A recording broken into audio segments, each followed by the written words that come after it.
Allie said she wants to have sex with you. And I was like, what? Whoa, she said that right to her on the hike? And I'm like, dude. What part of the hike is this? This is on the descent.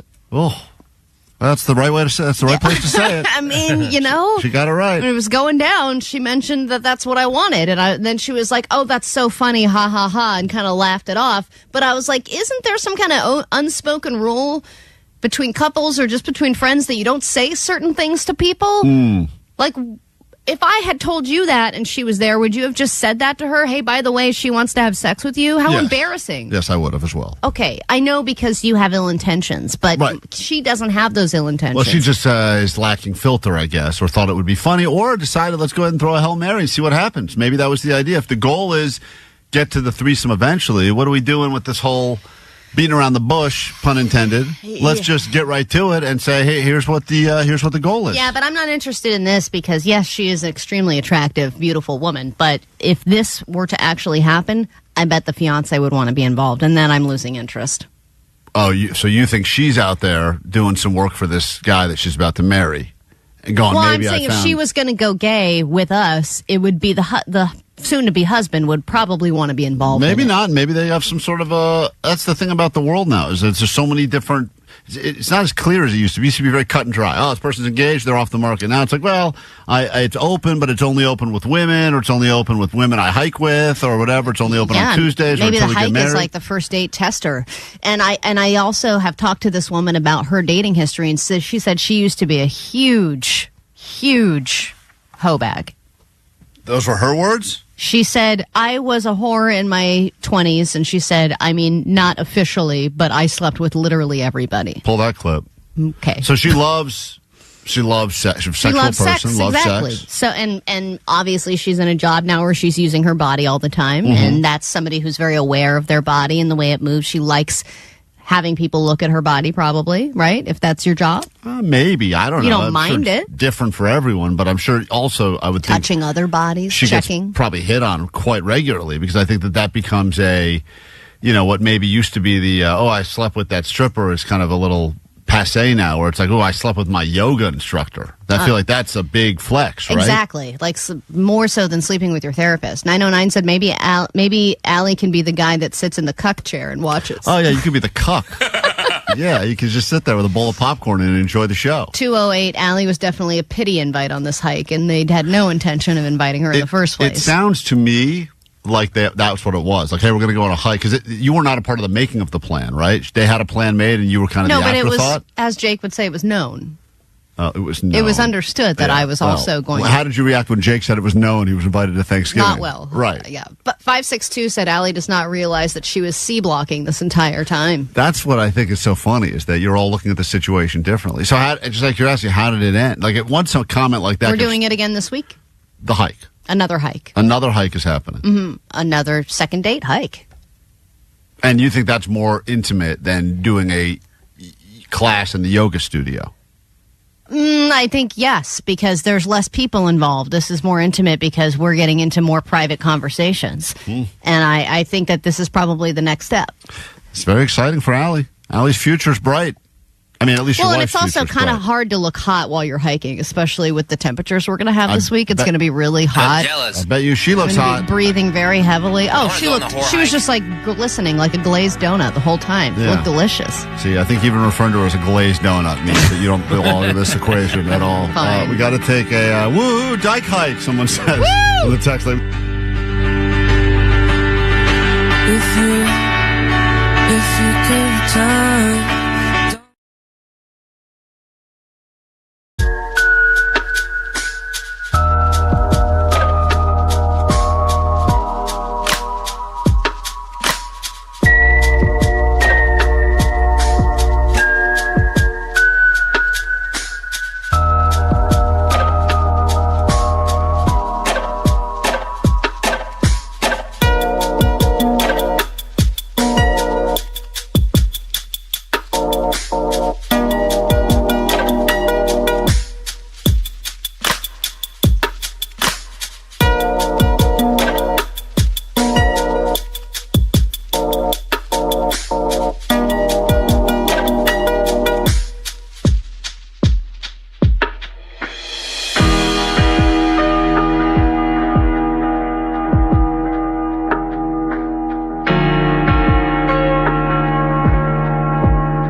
Klein and Alley Show. And if I had some more of what you got, I would be looking better than I am today.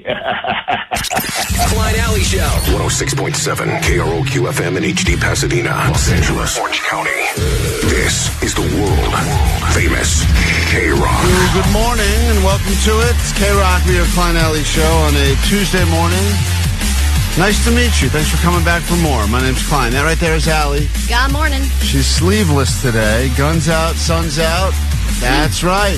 You better believe you're pretty glad that Jake didn't approach you yesterday. Jake was Body by YMCA. approaching people in the streets of Southern California to give them some KROQ pit checks to see if people were deodoranted up for the first heat wave of the summer. Well, I don't know about you, but even when I heard it was getting warm, I didn't realize it was going to get as warm as it did. I think it was 92 where I was, Yeah, it got and I was like, boiling in what the the valley. hell is happening? Allie is right. It got warm. Klein is acting like it was the surface of the sun. An It was inferno. pretty hot. Pretty hot, guys. It was warm, dude. Pretty hot. It was like it was. I don't think this is considered a heat wave by any stretch of the imagination. Well, let me tell you, if you're Gotta the get guy, double I did digits. this for nothing. if you're the guy that has to go up and smell strangers' armpits in the streets, you better believe it's not for nothing. We'll get to this a little bit later in the show, but truly, I've only heard some of these, but this is going to be difficult to listen to as Jake approached people to see if they were prepared for the. You know, I mean, it was the first time we got into the 90s in a while. You know, Okay. That's all right, dude. Well, Relax, Jake, man. Jake wanted to make sure people were, ready to go. I did it. That was me. That was my Wall-to-wall heat content Listen- all show long. This is Jake in the streets, the hot streets, and the hottest part of yesterday. Hey, it's Jake, and I'm on the streets of Los Angeles during the hottest day of the year, during the hottest time of the day. Is he wearing a to see mask? if people are willing to take a KROQ pit stop. I don't know why he sounds like that, Omar. That's a great question. He does sound all muffled, but Yeah. I think he did that through someone's armpit. That's why it sounds like wow, that. Yeah. dedication. Jake always sounds different depending on what, like, the commercial that I he's like doing Nerdhole Jake. sounds totally Right. different than Nerdhole Jake, Remember which the- sounds different than Street Jake. Remember the time he wanted to take his job all seriously, and he was like, "I'm moving to a different studio with a better quality microphone." Oh my god, we were like, get out of there. Yeah, and Yeah, he went- he was there like for 5 seconds. Like, I know. nope, we're not I having think we did that. one break and we were like, leave. Yeah, he went in. He's like, "Hey guys, Jake from the new studio." We're like, "Get out of that room." You sound all weird. I like you from that room, Jake. Everything else sounds weird. I feel like. Thank you. See, that's the perfect sound for you. Absolutely. Grovelly. So, anyway, Jake is going to be sniffing some armpits later in the show today. So, whatever your day looks like, already it's better than Jake's. We got that to look forward to. We'll find out if 23andMe made you discover anything about your family Now that we'll it's talk going to your mom. bankrupt. or love life. Or now that 23andMe is going away. I mean, everyone's found something out about their family. I know I have a few secrets that I learned about my family because of 23andMe. Your mom's thrilled about it. My mom's not happy about it, but we'll get into all that coming up later this morning, KROQ.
We are Klein Alley Show.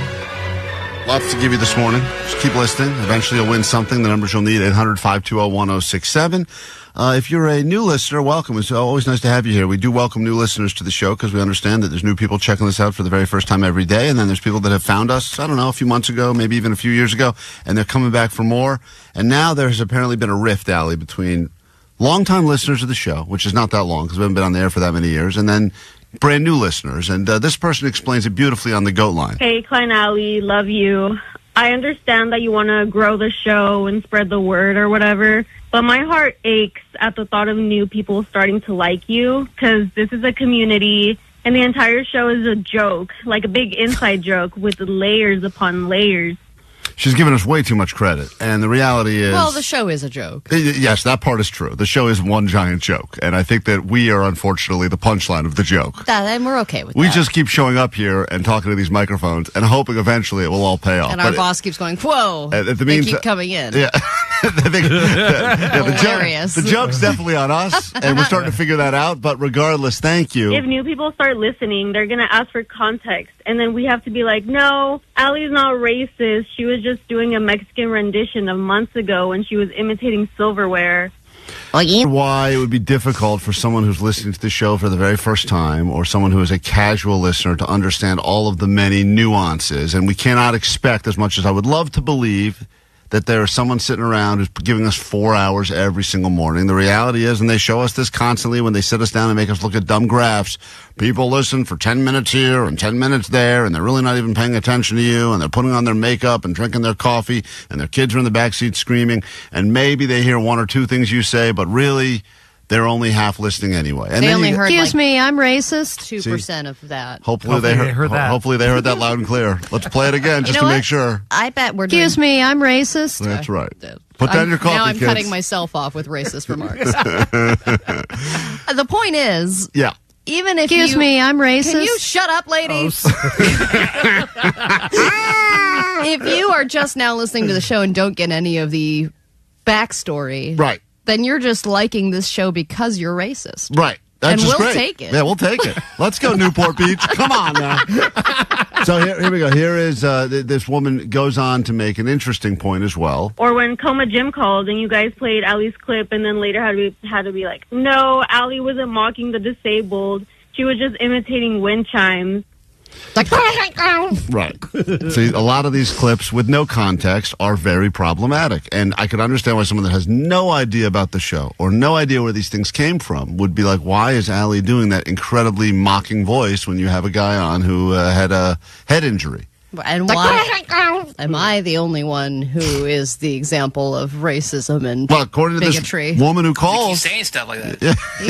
These are my sounds, guys. This is what I do. No one else is putting this these. Is my thing. No one else is putting these slurs in your mouth. You are, okay? Yeah. Like, I don't want to waste time explaining previous ongoing jokes because it takes a certain level of genius to witness your show every day, and I fear that new people just won't get it. All right, well, listen, we need new people. That's the. I hate to say it, but that's the reality. The only way we get to stay here and keep doing this dumb stuff, and Allie keeps saying these incredibly racist comments and sexist. We should point out, not just racist, true, also sexist. The only way we get to continue doing that is by you helping us to grow the show or listen for 4 hours every day. No, it does help when the show grows because otherwise you're just that show like, Party Down where it's like, that was a really great show. Why does it keep getting canceled? Right. And then there's, Jake the Nerd. He's doing his part by growing the show. He's just been growing himself, which is fine. Yeah, there are a lot of different methods people can go with. Or you can breed and make your kids listen. There's so many ways. So, yeah, sure. Could we be better more consistently? Yeah. Yes. We probably could. That sounds difficult. Could we we try to be better and fail. And so the reality is we got to go either some people and tell them to listen, you get fatter yourself, or as Allie said, just start breeding and make a bunch of new listeners. And eventually it's a slow play, but, in 15 to 25 years, when Allie is run out of all the racist things she could possibly think to say and all the sounds she could possibly think to make, eventually then we'll finally get that all that credit we've been working for. As they say, wakinda baganda. Hey, I'm wakinda baganda. That's right. Beautifully said. Man. Wakinda wakanda. We got to take generational. Got to take a break.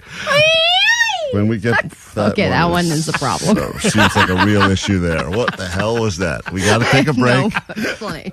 When we get back, $100 could be yours. It's her money now. Let's make that your money. Call us. 5 questions about the news. We pay the people, and we do it next. Welcome to the show! Every hour from 9 to 6, step up to the plate for a KROQ Grand Slam. Knock it out of the park and score a pair of tickets for Magic Mountain and Knott's Berry Farm. There's the pitch. Hit a home run and instantly get your name on the draft list for a chance to get a Grand Slam. A 4-pack of 2025 gold passes with an all-parks passport. A Major League victory giving you unlimited visits all season long to all Six Flags parks. Keep listening to win. Welcome back to Major League Baseball. Sort of. KROQ. Not a winner? Score the most thrilling deals on tickets and passes when you visit sixflags.com or Knotts.com today. Hey, anyone know how to play this thing?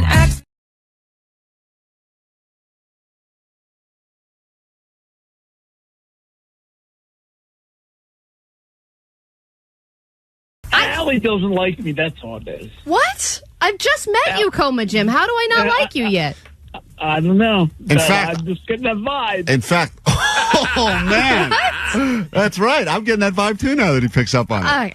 Is it, Allie, is it because he's handicapped, or what's the reason? Yeah, it's because I don't like him because he's handicapped. Allie, do not mock him to his face.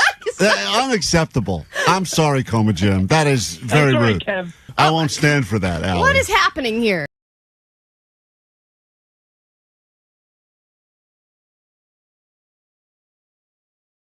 KROQ, Klein Alley Show. Every once in a while, even we outdo ourselves at KROQ, and I'm surprised. And yes, we're giving away a trip to Barcelona to see The Offspring. You'll have your first chance to get on that standby list in about 30 minutes. But right now, Deftones will be at the Kia Forum this Thursday, and one lucky winner will not only get a pair of tickets to that show, you will also get to meet the band, score a VIP merch bundle, and that will be some life-changing stuff. And we decided, because we're not all great singers on this show, Allie's a good singer. That's why she does the national anthems and stuff at the big events. That's right. I just got rejected from another major sporting corporation. No, did you really? Oh, yeah. Who rejected you? Hockey. Oh, the Kings? Yeah. They passed? Oh, yeah. They said, send me a video of your last couple of performances, and I sent it, and then they said, sorry, we're all booked up. Oh, man. That's crazy. I thought you were going to get it on that one. Yeah, I think it's 2 years in a row now that I've been rejected, so maybe I'll keep the streak going. Yeah, let's go. Meanwhile... Rejection is my only streak. And that's a good voice you got. I mean, Allie actually has good pipes. Meanwhile, Vanessa has sung songs like this before on the radio. I'm lost in these memories, leaving behind my own illusion, lost. Now, that was after she had some dental work done, so she was all numbed up. That was during Numb That Tune. But we decided, because we got these Deftones tickets to give you, let's do something called Tone Deaf for Deftones.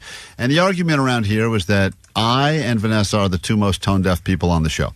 So today it's her time to sing, and she will attempt to do some songs. And if you figure out what song she's attempting to do, well, just like that, we'll write your name down. One of you will get yourself some tickets to go to the Deftones, and it could just possibly be the person that gets to meet the band. So, Vanessa, you decided to go into another studio and record these songs. Yeah, because live, I would have really, really sucked. Like, I wouldn't have been able to do the lyrics clearly. Now, I want to point out that all of the songs that she got to pick from are currently on a list of the world's least favorite and most popular karaoke songs. So understand, when you go to any karaoke bar, you probably will hear people do these songs, and yet the general public hates these songs because they are overdone and they are done poorly. And though they are probably songs that are familiar to you, they may be tougher to guess than you might imagine, simply because of the way Vanessa sings them. I did get a chance to preview them a little bit, and they are terrible. Good. The only way I want to hear these songs from now on. So, Colin, we'll start with you in Thousand Oaks. We'll give 4 people an opportunity to hopefully get the song correct that Vanessa is singing. And Colin, here we go. This is song number 1. It's Tone Deaf for Deftones. Here is your song. I see a little stiletto of a man, Sharakushmushi, Sakaramushi. Okay, how do you even say that? Hold on. Let him have a chance to get the song. Do you know that Fandango, Thunderbolt, and Lily? Any guesses? Colin? Oh, man. I have no idea. Oh. too very, bad. very frightened me. Galileo, Galileo, Galileo, Galileo, Galileo. Figaro Magnifico, but I'm just a poor boy. All right, well... There's no breaks or pauses. No, It just keeps I going. know the song. I know what song. I just heard this on Friday night. Yeah, because you were at a karaoke place. Yeah. Yeah, and everyone says, "Oh, let's do some Bohemian Rhapsody. Let's go ahead and light the world on fire, recreate that fine scene from Wayne's World." But no one has ever performed it quite like this. I mean, I see a little stiletto of a man. Sarakushmushi, Sakaramushi. Sarakushmushi. Do that fandango. Thunderbolt and Lily. Do the fandango, everyone. Very, very frightened me. Galileo, Galileo, Galileo, Galileo, Galileo. Figaro Magnifico, but I'm just a poor boy. Okay, great. Nobody loves me. Oh. He's just a poor boy. Poor family. That's beautiful. All right, that guy got us wrong. Sorry, Colin. Moving on. I like how you tried to do the other voice. He's just a poor boy. Christina, you should know this. As we were doing Tone Deaf for Deftones, just by putting up with this, you very possibly could get some tickets to the Deftones. In fact, if no one gets theirs right, we'll just turn this into a caller 20 situation. Great. So we go down to... No, I think we should just make Vanessa sing more songs until someone gets it. Woodland Hills. Christina, did you know that first one while listening on hold or no? Yes. You did? You did. All right. These are all songs that are on lists of songs that everyone hates hearing at karaoke, but we gave Vanessa a shot because she is one of the most tone-deaf people on the show. And song number 2 starts now. Here we go. Nibbling on sponge cake. Watching the sun bake. All those stories covered with oil. Strumming my 6 strings on my forearm perch swing. Smell those shrimp there beginning to boil. All right, Christina. Yeah. What song was Vanessa attempting to do there? I have no idea. Oh, man, that's not good. That's 0 for 2 to start. This one I actually know only because the lyrics are kind of well known. But let me hear, did she ever get to the good part of it? Or is that Wasting away again in Margaritaville. Searching for my last shaker of salt. Some people claim that there's a woman to blame, but I know it's nobody's fault. Oh, my God. Nice. All right. Okay, that was terrible. All right. I know it's nobody's fault. You're just joining us. This is Tone Deaf for Deftones, proving that Vanessa truly is tone deaf. And those were by the way, two of the probably most iconic, most sung songs in the world, Margaritaville and Bohemian Rhapsody. And people that have heard those songs a million times are still going, I have no idea. I know. So Zero I guess we idea. got to make this even easier. All right, we're going to make it easier then. We'll say hi to Colton in Pasadena. Colton, welcome to Tone Deaf for Deftones. Hopefully you win some tickets to see the Deftones on Thursday at the Kia Forum. Here we go. Colton, did you get the last one while on hold? No, I got the first one. All right, here we go. It sounds so not confident. Here is your No. song. This is Vanessa, Tone Deaf for Deftones, and here we go. Never made it as a wise man.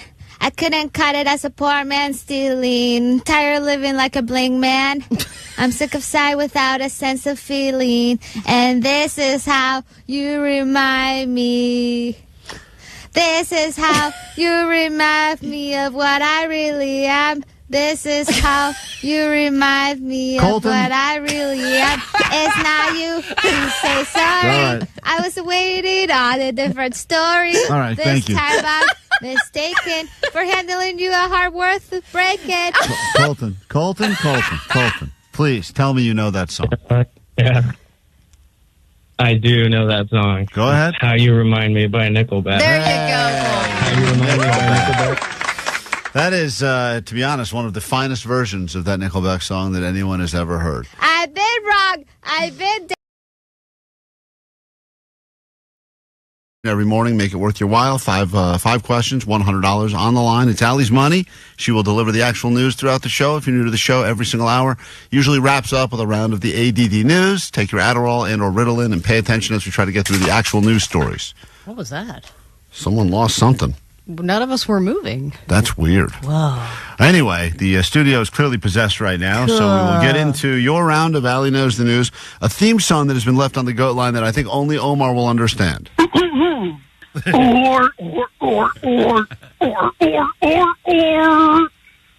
find out if Allie knows the Oh my God, Klein! I didn't even realize he was doing. Jazz hands. The beautiful.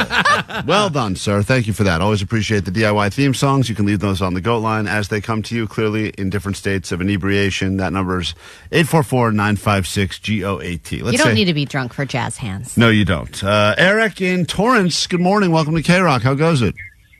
Good morning, Klein and Alley KROQ crew. All's good. All right, I got 5 questions here, all about stuff going on in the news. Allie will sequester herself as she leaves the KROQ studios. Why don't you go ahead and let Jake give you a pit check as you walk out there? She's got no sleeves on. Jake, well, you're dressed like a real proud lesbian today, huh? You got sleeveless shirt, all tucked in. You can see what Allie looks like on our Instagram. I recommend, not Instagram, YouTube. We're streaming live right now, so you can check her out there. Right now, Eric's up 5 questions about things going on in the world. Let's see how you do. Your round starts right now. Allie knows the news. All right, question 1, Eric. 20th anniversary this week of a classic TV comedy that finally put Scranton, Pennsylvania on the map. What show is it? The Office. Office. The Office. Go to question 2. Tiger Woods has a new high-profile relationship. Who is Tiger Woods currently officially dating? Oh, no. Cameron Diaz. I don't know. Cameron Diaz. We got a question number 3. To celebrate its 85th anniversary, Dairy Queen is offering blizzards for how much? 99 cents. Go to question number 4. A SoCal hiker and her dog had to be airlifted off of this mountain trail. Which mountain trail needed a airlift rescue that took place yesterday? Mount Baldy. And final question. A new map is showing which states have the highest excess drinking.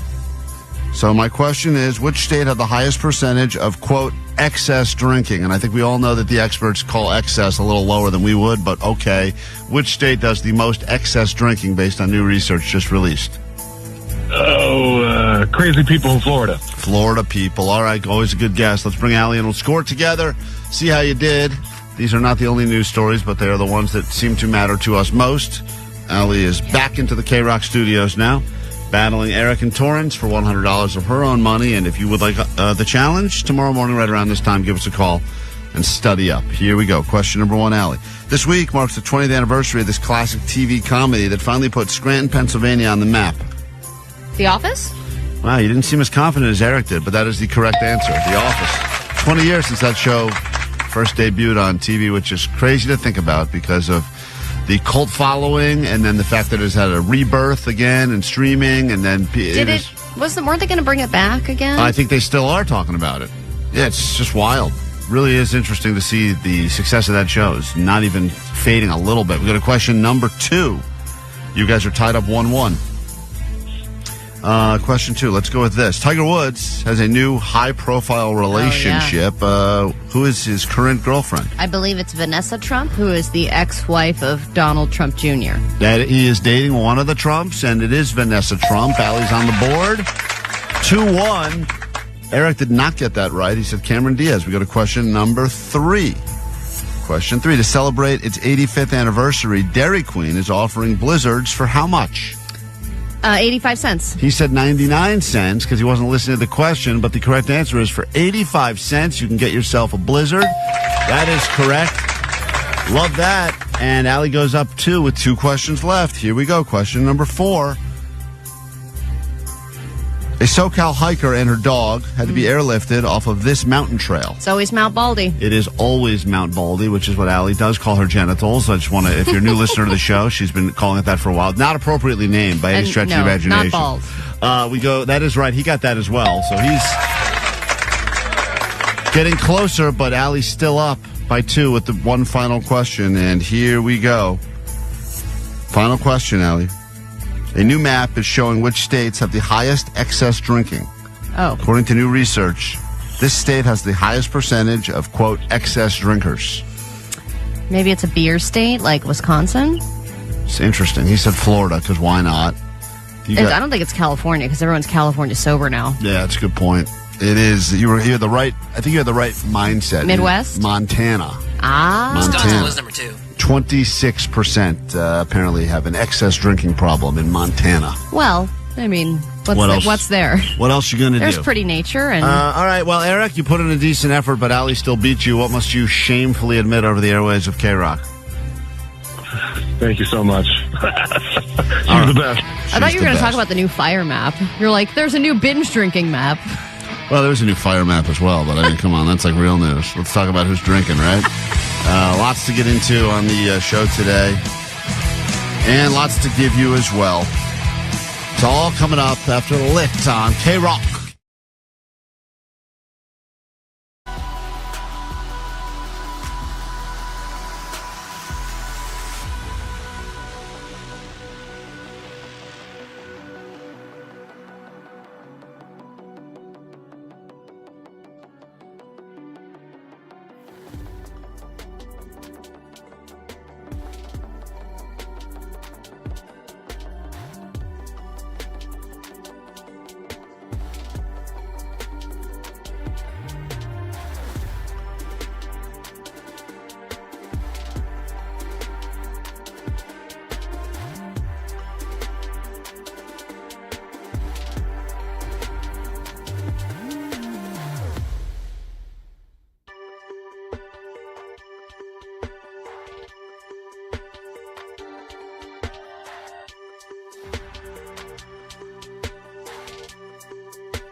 KROQ, we are a Klein Alley show. I was so excited because I thought for the first time in a long time, my wife was initiating sex, which, as you know, if you listen to the show or if you've been married, the reality is that more often than not, I am the one who has to initiate.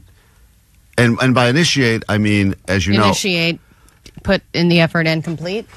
I have to say, well, I send, anytime we come across an article about, any of these articles that say people are happier when they have sex, people lose 10 pounds when they have sex.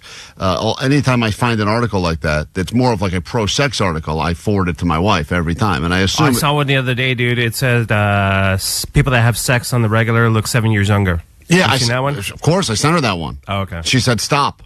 Unsubscribe, yeah, stop. See, to me, I would be super turned off by that. Yeah, that's what she said.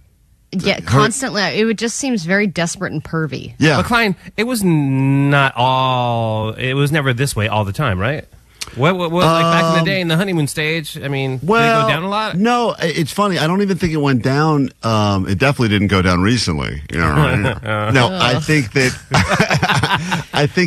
the reality is that whenever we find, I think that a lot of society now has shifted into the conversations that you have. It's probably not the most in-depth ones, but you come across funny memes or interesting memes, and you just send them to your boyfriend, girlfriend, husband, wife. You go, I don't send any memes to my wife. Well, I don't either. Sometimes we're sitting next to each other on the What kind couch. of mean boy are you? And we're just sending stuff back and forth. And sometimes it's articles. You would find this interesting. Do you guys talk at all, or you just send articles and memes? What the hell's happening We with have you, not man? spoken in a long We time. only speak meme. So we only speak in meme. That's her language. And, How many Haktua memes did he send her? No, none of those ones. But usually it's not the ones that are mainstream popular. It's just things you come across. Oh, you're underground meme guy? Underground memes. Yeah, like things that you think would make her laugh, right? Yeah, and but I did say to her, like, and this was, I don't know, a few weeks ago. I was like, I feel like I'm the guy who's always kind of initiating the sex stuff. Like, maybe once in a while, you got to be in the mood. And she's like, nah, not really. I was like, what do you mean, not really? Yeah, but you're probably initiating so much that you're not leaving any room for her to initiate. Well, in my mind, I've left hours. And she's not using during those times, she's just not, because she's very rational the way she thinks. And we'll go on a vacation with the kids and they'll be in the same room as us. And I'll still use that as an opportunity to initiate. And she'll go, what are you doing? Weird. And I said, they're all the way over there. They're like 6 feet away. And she's like, I can't even think about sex. They're right. Same. They're right in the room. I would never, ever be able to get my mind into that space. I said, yeah, that's because you're a woman. Yeah. And I said, this is like, they might as well be in a different area code. They're over there. We could move the lamp a little bit, block them. Put a blanket over them. But it's that carnal, generational survival thing that you all men have inside of you, which is, I need to procreate and have sex as much as possible, even if there's another monkey right next to me. It doesn't matter. I'll just have sex and I can get around it. Of course. And the women are just like, all right. Well, you would hope that they would be into it, and you would hope they would want it, which is why when we were sitting in the car the other day, she said to me, and I was like, oh my God, she's initiating. She's like, I'm sitting there with her. We're kind of not really talking, but we're, driving. She's next to me. And then all of a sudden she looks over towards me and she's like, dying for sex. And I was like, whoa. I was like, and I had a moment. I'm dying for sex? This is what I heard her say. Oh. And I go, fine. I said, hold on, time for an Instagram photo. I pulled over and I said to her, like, this is what I'm talking about. Let's go. And she goes, what are you talking about? And I said, you just said you're dying for sex. And she said, I'm looking at that billboard for a new show, which apparently is called Dying for Sex. And she was reading the billboard, which was outside my window. And she was like, and now I'm Googling what the show's about. And I was like, so you're not dying for sex? And she goes, no. And I go, why would you say that? I just got usual suspected in my own effing car. Oh, my God. She can't do that. And she's like, did you really think that I just said I'm dying for sex and I want you to pull over and have sex with me right now? In the middle of, it was like 5 p.m. I on know. Ventura Boulevard. I'm like, you're in a moving car. There's no way this is happening. I said, yeah, I thought you were taking a risk. I thought I was into it. And she's like, no, there's a show.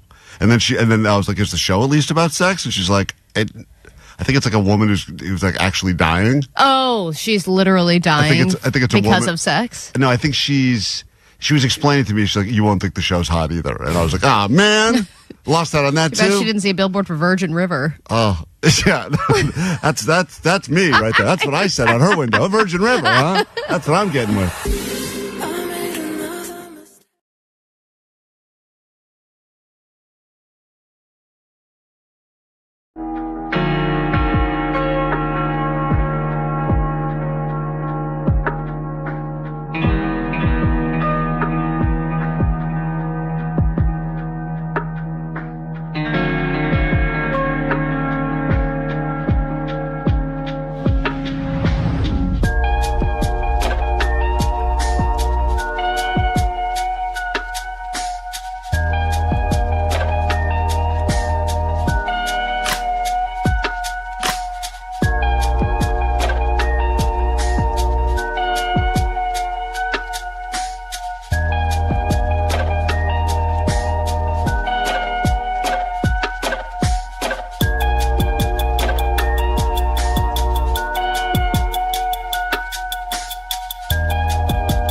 Alley Show. We've all survived the first massive heat wave of the year. I know that Omar was very concerned. He drank plenty of water, as he always does, and here we are together.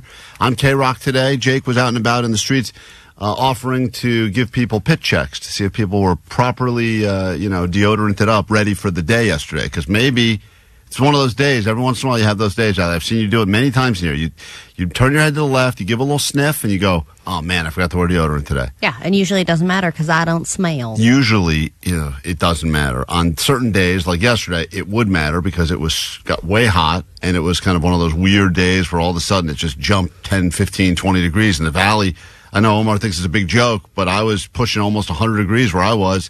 And so no way. It felt like it. Really? It felt like it. It felt like it. Felt it like was it. in the low 90s. That's all your hair, dude. My car at one point said 97.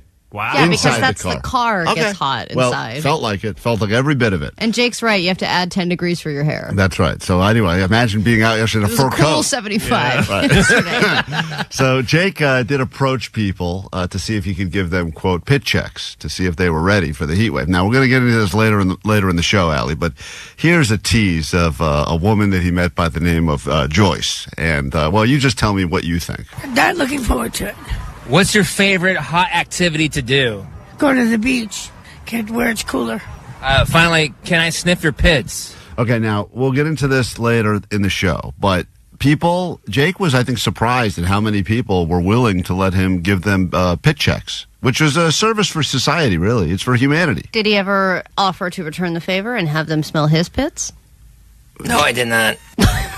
You probably we'll do that today, please. Yeah, Jake. Today's the day that people can give you pit checks because you're always sweating. You can see your. Are you all toweled up today, or not yet? It's still early. Not yet. It's still early. I never toweled up before 7 a.m. Okay. Yeah, I mean, Jake sounds sweaty even when he's introing this. You hear? Hey, it's Jake, and I'm on the streets of Los Angeles during the hottest day of the year, during the hottest time of the day, to see if people are willing to take a KROQ pit stop. Yeah, pit stop. Pit stop. Pit stop. Yeah, pit stop. Did you put that together yourself? That's pretty good. Was that you by yourself or was somebody? No, that was me by myself. What? I think he's Did you layer in your own weird voices on top of each other? Yeah, it's cool. I don't know if I'd say that much. I actually agree, Jake. It is cool. Hold on 1 second. Jake, you put this together like this is not you doing that live. You actually sat down in a studio and put this together? Yeah, this morning, yeah. Hold on 1 second. Hold on. I thought that was just you standing on the side of the road trying not to get hit by a car. You actually spent time on this? Yeah, I recorded like cars going by and then like little sounds, and I just put it together really quick this morning. Oh, wow. To see if people are willing to take a KROQ pit stop. Yeah, pit stop. Pit stop. Pit stop. Yeah, pit stop. Oh, I love that you didn't get enough car sounds, so you had to make your own car sounds on top of the regular car I sounds. had plenty of car sounds. Wow. But it's like, it's not enough. I also have to go, meow, yeah, that's more fun. Well, at some point this morning, we'll find out how many people were agreeing to let Jake give them the pit stop. Give them a sniff. See if they were ready for the crazy heat we had yesterday. Yeah, and how many people just ran away? I think you get some of each, so Really? that's coming up. We'll get to your news next, then we'll get into the hour of the show we have planned for you. Tickets to Magic Mountain, Knott's Berry Farm coming up, Ricky Gervais at the Hollywood Bowl, and Papa Roach and Rise Against happening at the Kia Forum this Friday. All those tickets in your future next, KROQ. Klein, Alley Show. KROQ. KROQ.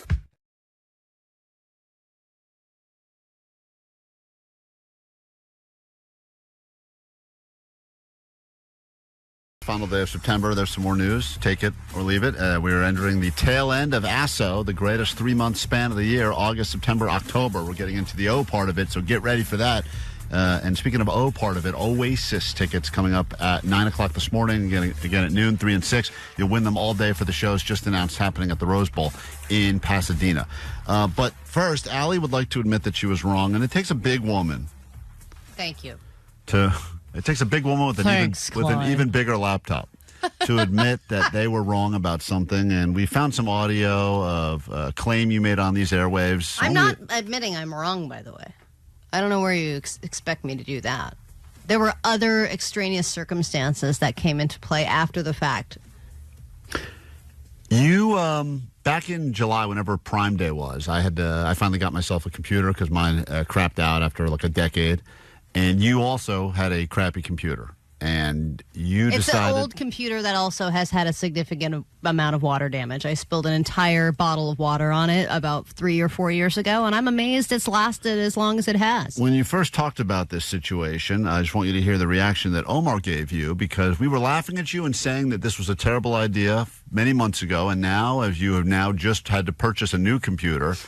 It's clear that we were right. It was a decision I made at It's clear that we were right and you were wrong. But here, this is audio from, I'm going to play this to you. This is from back in July. I also have an old-ass computer, but instead of buying a new computer, I settled on buying a new battery because the main problem that my... Now, that laughter from Omar is what we're all thinking, which is... That's laughter support. Right, Omar? Nope. That's him laughing, knowing that in a few months we would get this exact story we're about to get right now because he knows... how ridiculous it is. So much so that Friday, on the Friday Flex segment on the show, Allie decided to flex about her plan. Listen to this. With Prime Day being a big part of the week and Americans spending a record number of billions of dollars on stuff that when you really think about it, you don't need. I got out of this week only spending $44 on Amazon. My computer is a piece of crap as well, and I was like, maybe I should do what Klein did and get a new computer. And I was looking through, and I wasn't really happy with the deals I was seeing, so I ended up buying for $44 a battery. Allie, that I can put in my computer, sad. And it's basically new. Gets here on Sunday. Flex. It's not a flex. This will backfire on you, and you will wish you had just gotten a computer. No, it comes in a little kit. And now all the computers, I have a kit. All the computers that were marked way down that are back to regular price now, you're going to get screwed enough to pay full price.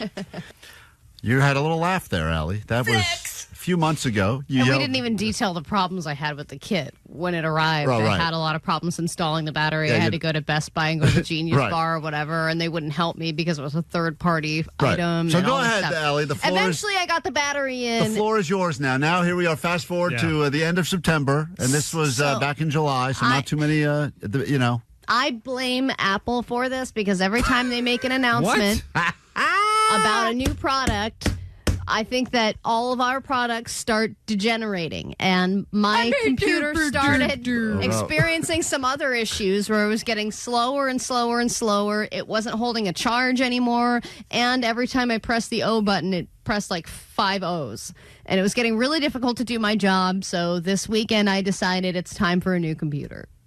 But here's the thing. So your battery experiment was a total fail. But the battery, I didn't realize at the time, was just one symptom of a much larger problem. At the time, the battery was the biggest issue. No, we all told you that. We said bad battery is usually an indication that the computer's got a bunch of stuff it's trying to figure out, and the battery is just the first place you notice it. Well, you don't know that until you replace the battery. Oh, my God. You won't admit you're wrong. It's crazy because so anyway, if anyone were to look at the details of this, they would go, well, Allie will finally just admit she was completely wrong and should have taken the advice of her coworkers. I got 2 extra months out of my computer. It was an end of life decision. but endless times of frustration. I sent some audio to Allie or something, and she's like, she was trying to download some software, and it took her like 10 minutes, and I was like, dude, this should take you seconds. It took me 10 minutes to open my email. Oh my God! So that I could check if you had sent it to me. It was crazy. There is that moment though when you know whatever it is, your phone, your computer, like, there's no choice but to move on. But yes, my days were numbered. It was the end. It was like I should have put it out of its misery. Yeah, so we all said that. I know. So I got a computer online, and I got it at Best Buy or whatever. I went and picked it up. And here's the thing: is I don't really. I also blame myself for being gay because I don't know inches anymore. Yeah. I don't know sizes. I'm not a size queen. And so I don't know the difference between 13, 14, and 16 inches. I decided, you know what? This is a new computer. I want it to, I want a bigger screen. I'm going to go 16-inch. And I got a MacBook Pro, and this thing is enormous. It's so big. It's so heavy. Yeah. I'm so paranoid that I'm going to drop it because it's funny watching you lug it around. It's just so, it's like having a television set. It's just insane. It's overwhelming, and I don't know what to do. Past the point of portable. I think you just have to set up. I think I accidentally bought a desktop. Yeah. So anyway, that's once again just battery works great though. I've been using it all weekend. It's not even halfway done because you didn't put it in because the geniuses put it in. That's a great idea, Klein. We should put a new battery in this thing. No, It needs one. You definitely should not. I got a kit. So you are wrong.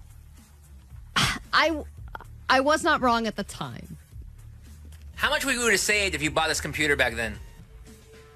I don't know, because I don't think they had this computer on the Prime Day deal. By the way, Prime Day is coming up next week. Yeah, you also missed your Prime Day window because if you just waited another week, I think Prime Day starts again. I couldn't wait another week, Klein. It was impossible. It's unbelievable. It would have taken 7 hours to get ADD News together. You middled yourself between the two Prime I Days. did. It's kind of funny.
KROQ, Klein Alley Show. Next hour, we're going to hear your stories of things you learned about your family, deep, dark secrets, perhaps, from 23andMe. For a time, everyone was doing it. Now that company is officially gone bankrupt, but did not stop people from learning things they can never unlearn.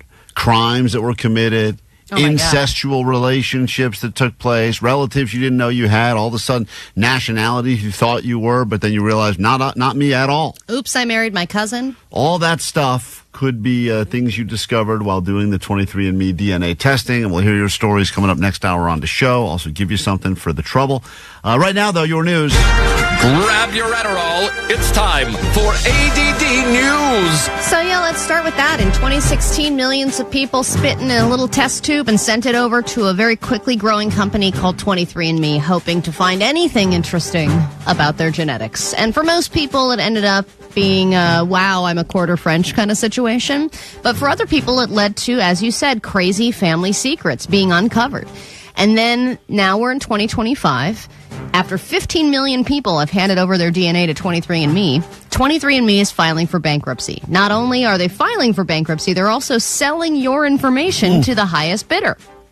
And after everyone submitted their DNA, demand plummeted. And then they had that huge data breach a couple years ago, which made it even worse. And now they just can't stay afloat anymore. And they're proposing an auction for the sale of their assets, which includes the genetic data of those 15 million customers. So whoever buys that will know that you have a 19% chance of having a cleft palate. You know, my parents are both not happy with me right now because one year when I haven't known what to get them for birthdays, holidays for a long time. Oh my God, what a great birthday present that was for everybody. Right, everyone at some point was like, all right, well, I guess I'll just send this to my parents. They can learn about their ancestry. I sent it to both of them. And then, of course, parents are so into ancestry. Yeah, yesterday they both called me upset because they're like, well, I guess my data is now going to be available for purchase. And I'm like, all right, well, what do you want me to do? I didn't know that when I gave you the gift 4 years ago, or 6 years ago. I don't even remember who gave it to me, but I'm also like, take it. I don't know. I don't think anyone ever bought that for themselves. It was like need to give someone a gift, don't know anything about them, so I'll just go ahead and let them spit in a tube and learn about themselves. They have a gluten sensitivity, and they're also German. Great. I know for most people, especially white people, it was like, is there anything interesting? Nope, I'm just European. But I think also once people were done with the people DNA, they were doing doggy DNA. That was a gimmick as well. I think that for business a while. is still booming because I've heard people say things like, she's a rescue, but I did do one of those tests and I found out that she's German. She's also German and has a gluten sensitivity. Same results every time. It's crazy. Yeah. All right. Snow White, the live-action movie, has a long list of problems. Now we can add Diddy to the references to that list. So the problems with this movie started with the casting, and then there were some controversial statements made from the actors, and then the movie's plot was different from the original, so that bothered people because they thought it was too woke. And now the focus is on the end of the movie, now that the movie's out, because it seemingly ends in a whiteout party, which is exactly what Diddy used to do regularly. Oh, cool. So it ends with a wedding, but everyone is in all white, and everyone's dancing around like they are at a whiteout party. And yes, it is a stretch, and it's a very... I would say there's really nothing based in it at this point, but it is interesting that a movie that's being accused of being too woke is also being accused of supporting Diddy and his whiteout parties. It is interesting, though, that Disney releases lots of films, and people rally behind many of them and go, "Oh, this is great! What a movie!" But then when they decide that one is evil for whatever reason, they will find every reason to make it evil. And this one, from the very beginning, and it all started with the fact that they wouldn't actually hire real dwarfs to play the little people, and instead they did like CGI dwarfs. And we talked about that little trick they do in Hollywood where they put the shoes on the knees and have the actors walking around. They're not doing that for the movie. Pretty sure they did that as well, and Diddy used to do that at his parties too. But the point is that now people have just decided that Snow White, this version, is evil, and we will find ways to make it even eviler. So let's go ahead and come up with a comparison to a Diddy party. But I saw the clip that they're talking about at the very end, and they're all dancing in their white clothes. I have a clip here. Oh, let me see. This is how it goes. Diddy, great guy like Diddy. That's not Snow White. Everybody's losing their ass. That's a review of the film. Rachel Ziegler really changed her voice. Totally out of context. But I also just thought the movie looked terrible.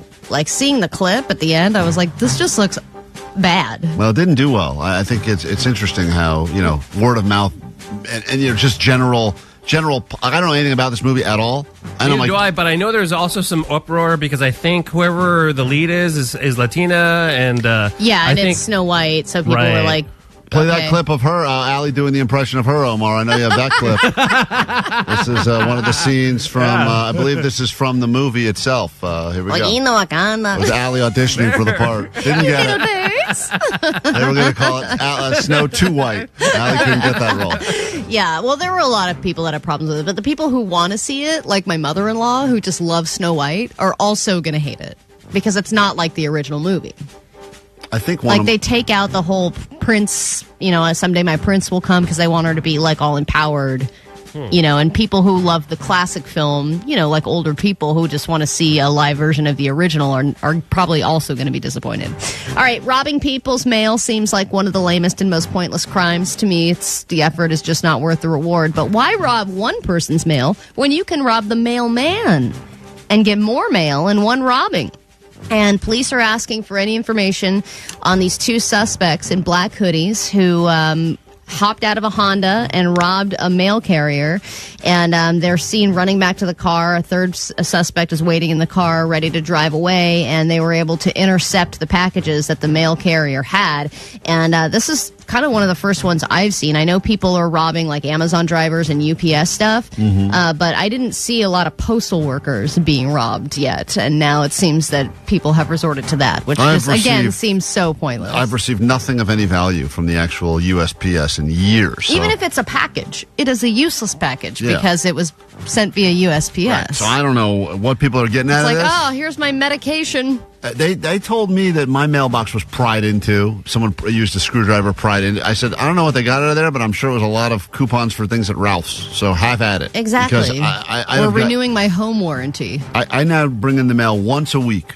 And there's never one thing of any value. If there is, it's not for me. Sometimes it's from the previous owner. I'll look in. Yeah, that's true. Or somebody who gave a fake address because they're trying to dodge something. Yeah, and that stuff's cool. Yeah, that's cool. But I'll open my mailbox and just look in there and be like, and just close it and walk away. There's nothing. I tried to tell the guy one time because I was actually out there when he was bringing the mail, and I waved him off. I said, "I'm good. You can keep it." And he's like, "I have to give it to you." I said, "You can hold it." Wave it off like a starting pitcher. I tried to wave it off. I waved him away. He says, "No, here, take it." He's trying to hand it to me. I said, "I don't want it." And then he threw it in the box anyway. He's like, "I have to." What a jerk. Jeez, unbelievable. All right, we get into a brand new hour of the show. The second this song is done from Green Day. And when we kick off that hour, we got lots for you. So if you want to win things like tickets to see Ricky Gervais, we got them for you. Just want to hear your 23andMe discovery stories. That's all coming up next hour here at KROQ.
Alley Show.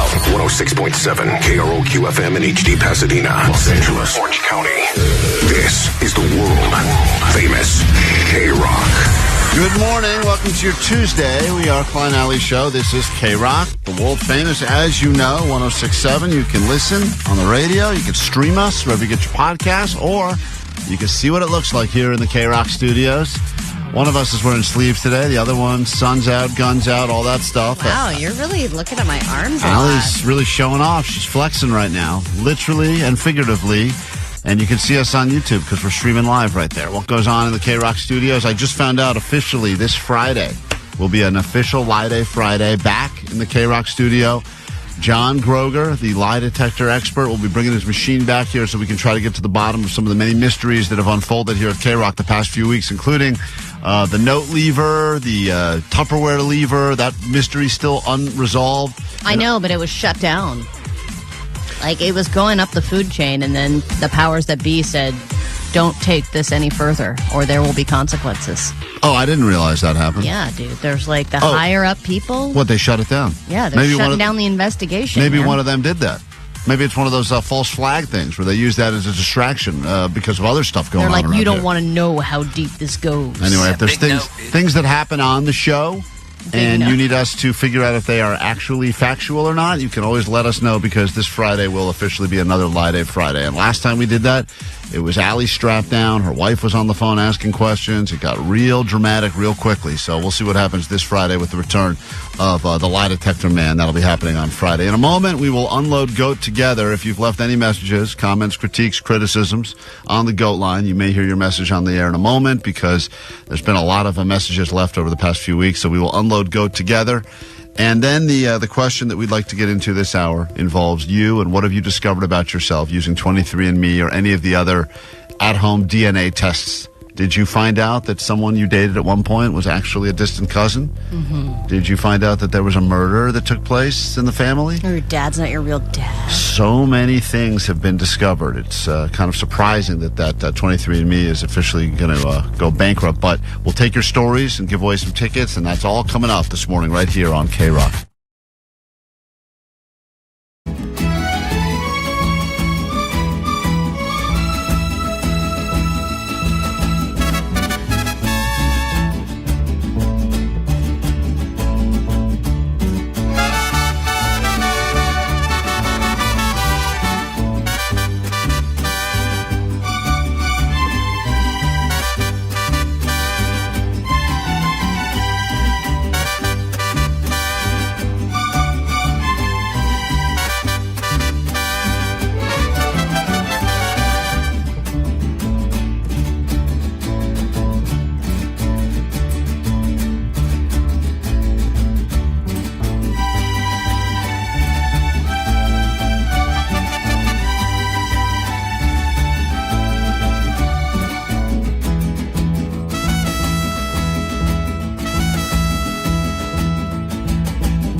waiting for us on the GOAT line. It's there for you 24/7, 365. If you can't interact with us live because you listen on podcast or after the fact or can't get through, the number is 844-956-GOAT. At least once a week, we like to clear out some space as we unload GOAT together. And there's no shortage of messages here. Some of them threatening, others people just getting in on the fun. And here we go as we listen to message number 1 on the good old-fashioned GOAT line, 844-956-GOAT. Hey guys, Sweet Divot. I got a good 3-word phrase for your bumper sticker. Girls in oil. All right. Love it. That's a great... This Thursday night, it's the Women's Oil Wrestling Federation at the Bridge Street Music Hall. We don't need all of it. You did hear me correctly. Hot chicks in oil. The hottest chicks wrestling in oil. And did I mention women in We don't need all of this. there. Thank you. Great. Wonderful. See you there. It's a great idea. A lot of people are giving us what they believe is the right 3 words to add to the yeah, your bumper production's very Jake-like. I know it is. Very Jake-like. That's Thanks. old school Klein, by the way. That's the beginning of his radio career. Yeah. Is that the F and Kevin days? That was F and Kevin. That's Bring Me a Hoe. That was all I part thought that was Knight Rider. Oh, that may have been the Knight Rider days. So Yeah. my name I has love changed. that you're like, what sound effect should I put in? Just anything that's going to be like. That's right. You gotta get the attention of the people. Yep. Next message on the GOAT line. Here we go. Hi, Sweet Divot. I was wondering if Klein ever canceled his gym membership or not. That's really kind of on my mind, and it seems down because there's a gym in the building. So that's my question. There is a gym in the building here, which I should just go to, but then you have to run into... Yeah, but Crystal B's not here anymore, so... That's... Oh, my God, I know. That's right. That was nice. That was my big incentive to go to the gym. Now I'm less incentivized to go When down I there was and on see... maternity leave, Crystal B sat in for me, and Klein was next to her at the gym every single day. Yep. Yeah, well, she's motivated. But Johnny goes every day. Why don't you go with Johnny? No interest. I go all the time as well. Yeah, Allie will say to me, I'm going to go sweat on the treadmill. You want to stand next to me? I said, no, I'm going to go home. Yeah. I want to be as far away from that as possible. The answer is I thought I had successfully canceled my gym membership. I did everything I had to do minus go in there and sign one thing. And then I've missed the date, and I just saw it got billed again yesterday for the next month. I'm like, this is like months now. I keep forgetting that there's one. gosh. I have to go in because if I go in and cancel like now for next month, that's fine. But I can't go at all. They shut the day I cancel. They shut me down, so I can't just like. So, but you're still being charged? Yes, because they said you should come in the date. What is today? The 25th or something. So I have to. I think my billing date is the 23rd. I guess. So they said to me, you need to go in on like the 22nd and cancel, and that way you've maximized your membership. Well, you don't have to pay. You don't go anymore. If I were to go in now and cancel, I wouldn't be able to even go in tomorrow, even though I've technically already paid for this month. How See, I'm screwed already up- confused enough into renewing. Right, that's what I said. So I'm like, forget it. I'll just keep going. So the answer is I have not canceled the gym membership, but I really want to. God, I want to. Next message, GOAT line. Hey guys, I just saw your picture for the polar plunge on Instagram, and it's giving me real big porn thumbnail vibes. I don't know why, but they position Allie near Klein's crotch, and Klein has this dumb look on his face that's like, oh, my thing is out. What are you going to do about it? I'm not sure if that was what you guys were going for, but yeah, that's what I think it looks like. Okay. I did see that picture they put together, the image for the big polar plunge that we're doing on Saturday at the bar after jump in Big Bear Lake. And That is literally what we were going for. yeah, the picture does appear that if you were to click on it, it would turn into a very dirty, What are you going to do about it? very dirty movie. It is really. I don't know why they No, put I that thought we image took together. one photo that was like a joke photo. I don't remember. I Where don't it was know, like, but you are on your when knee. we were doing our photo shoot, it was like, well, let's just do something really ridiculous and Yeah, overly sexual. Don't and Photoshop that. Whatever you do not Photoshop that picture because Allie is crouched by my crotch on her knees. And if you haven't seen it yet, it's up on our Instagram at Klein and Alley I'm like, Show. how'd this get here? Somehow this is a fundraiser for the Special Olympics. I don't know exactly how, but it is. Like and went through all the photos and they were like, that one. yeah, that's the one. That's the one. Yeah, I'm calling because there just seems to be a lot of controversy surrounding Jake's figure. And, yeah, Jake the Quake, yeah, those are, nice jokes. Well, let me tell you this. I'm like 5'10", I weigh about 280. 5'10", 280. It's a big boy right there, right? That guy's 5'10", 280. Jake, you're 5. Yeah, but some people are like super muscular. I know. Some people can pull that off and they don't look fat, and then other people look huge. Oh, I know there's been a lot of sensitivity around this issue, but keep at it, for sake. Come on. Okay. This guy doesn't... You like keep eating? He says, keep eating, Jake. Don't stop now. You're getting big, dude. You get to keep this. at it. Jake's already decided he's going to take the injections. He's going to start losing the weight. So anyway, we'll keep you abreast of Jake's journey. And I use that very on purpose. We'll come back in a moment. People already on the phones would like to share with us the most salacious things they learned during the 23andMe DNA testing. What did you learn about your family? What did you learn about yourself? What are the stories you found out about after spitting in that tube and sending it in the mail? We will come back with your stories, give away some tickets to see Ricky Gervais at the Hollywood Bowl. That is next. To the show! Every hour from 9 to 6, step up to the plate for a KROQ Grand Slam. Knock it out of the park and score a pair of tickets for Magic Mountain and Knott's Berry Farm. There's the pitch. Hit a home run and instantly get your name on the draft list for a chance to get a Grand Slam. A 4-pack of 2025 gold passes with an all-parks passport. A Major League victory, giving you unlimited visits all season long to all Six Flags parks. Keep listening to win. Welcome back to Major League Baseball. Sort of.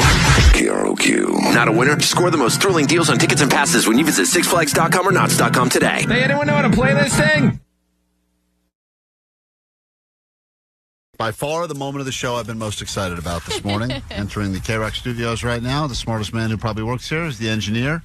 Fixes all the many problems that we have on a regular basis and lets us know what to do when the emergency broadcast system goes off in the middle of the show. Hi, Justin. Justin Hello. is here. Hi, Justin. Justin, the engineer. Justin, do you think you're smarter than all of us? Yeah.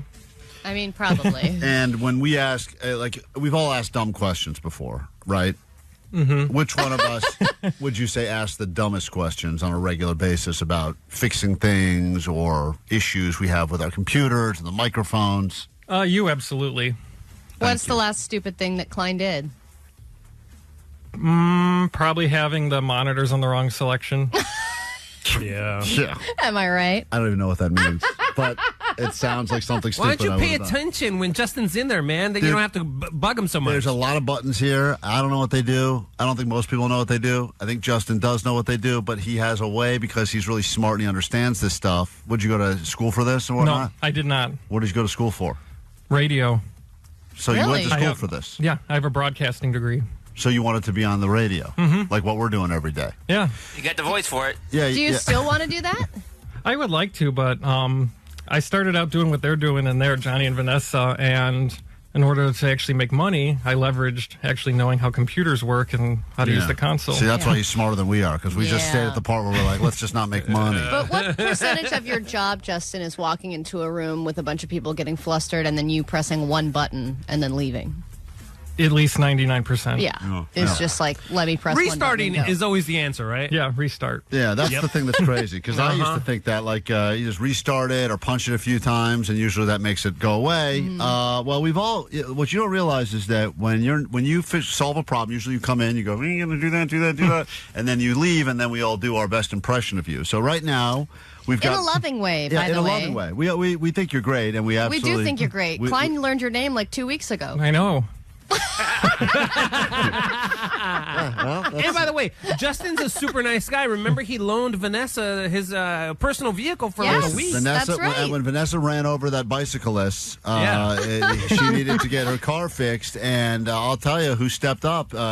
One of Justin's many hobbies is this guy goes to like crazy auto auctions, and he next thing you know he shows up with these vintage cars. I don't know where you're getting. Yeah, how many Rolls Royces do you have? I just have one Rolls Royce. Oh, okay. But how many cars do you have? I have 9. Okay. He's got 9 cars. God. So anyway, here you're going to listen to all of our impressions of you, and I'm not going to say who's doing which impression, but you will judge these as to how good you think they are. All right. And do you think you sound a certain way, or do you not think that you sound like... Oh, I know I sound a certain way. Okay. Here's the first impression that one of us did of you. Hi, it's Justin. I'm an engineer here at KROQ, and I work on the computers all day. Usually I like to make bagels for everybody, and I like to hang out with Johnny in the office. And sometimes he likes to impersonate me right in front of my face, and I don't like to admit it, but it is kind of funny sometimes.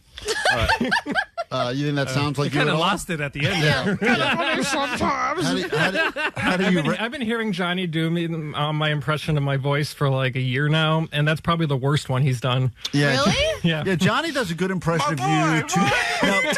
Johnny, That was clean, spot on. Johnny, I when thought you, it was me. When you do the impression of Justin, like when you're in the hall and you're messing with Allie and I, and you go like, "Everybody out! There's a bomb in the building." We think that that's really Justin saying that because you do a really good impression of him. But that one. Was that your Eddie Murphy impression? What's going on here? Or is that just you? Here's the second impression of you, Justin. Justin, the engineer, is in our building right now. Justin, what do you think of this guy's impression of you? Hey guys, I made some bagels. If you would like to have one, they're right here. Please eat one, or else I What the hell? might have to murder you. Okay, that's a lot of people. Who did that? What the hell? I'm not going to say whose impression is whose just yet. Why but does he have an accent? Hispanic in that one. I don't know. I would That like got to. weird. You don't think about killing us, do you? No. Okay. Oh, see the way he said that. Not yet. Yeah. All right. Yeah, I Here's will at the end of this. Now I'm not going to tell you whose impression of you this is, but I think you should take a listen because I think they almost nailed you spot on. Hello, my name is Justin. I'm the engineer. I'm the one that fixes the audio when it's not working and when I get a frantic call. Sometimes I feel like I'm not appreciated, but I'm starting to learn that it's all in my head. So, if you need me, holla at me. That one is the best. No, I'm not saying which one of us. That could have been any of us, Justin. Justin, have you ever said holler in your life? Holla at me. I'll tell you one It thing. kind of just was like Vanessa's journal entry. Yeah, I know. So, if you need me, holla at me. I don't. Justin, would you You rate said that? I go unappreciated. Was that a good impression of you or no? What she said, mostly, yeah. The sultriness of it, no. Here's another one. Take a listen. This could have been any of us. We all do our impressions of you, but you have to pick which one of us does the best one. Hi, my name is Justin. I gotta check the ISDN settings because I want to make sure that it's going to be sending a mix minus down the line. Because if it's not sending a mix minus down the line, then you're going to get yourselves back to each other. It's going to be really tough to communicate to the person on the other end of the ISDN. So let me just kind of check the board settings here and make sure that you're good to broadcast today. Well, I did already say that today, so I think that's a winner so far. That one's in the That one's lead. a great one, but I also don't think I've ever heard you talk that much. Yeah, you don't use that many words. Yeah. Though. Here's another person's impression That one of you. was very nasally, too. Very nasally. It's funny. Each impression's getting slightly higher in decibel level. Justin is our engineer. He's in the studio now, hearing all of our impressions of him, and we do these with love. And here's the next one. Yeah, it's weird. They set up the system in a very strange way, but yeah, you can fire it from your board or I'll go check on the back company. Yeah, if you need me, I'm down the hall. You see, I got a new Porsche. It's a bit ignored, but I got it. A lot of audio wars. And this is the final one. I think you've heard four of Does them. it offend you, Justin, that all we bring Don't up contact our HR, dude. Our bagels and cars? I mean, that's pretty much all I do, so yeah. He does get excited when he comes in. He's like, "Man, bagels again. They're getting I better. know. This batch is And a they little get better each time. Here's final one. Try restarting it. Yeah, maybe just give it a restart, see if that helps. Trust me, we're not operating on Windows 10 anymore. By the way, if anyone wants to go for a ride, I just got a new back seat. It's pretty cool.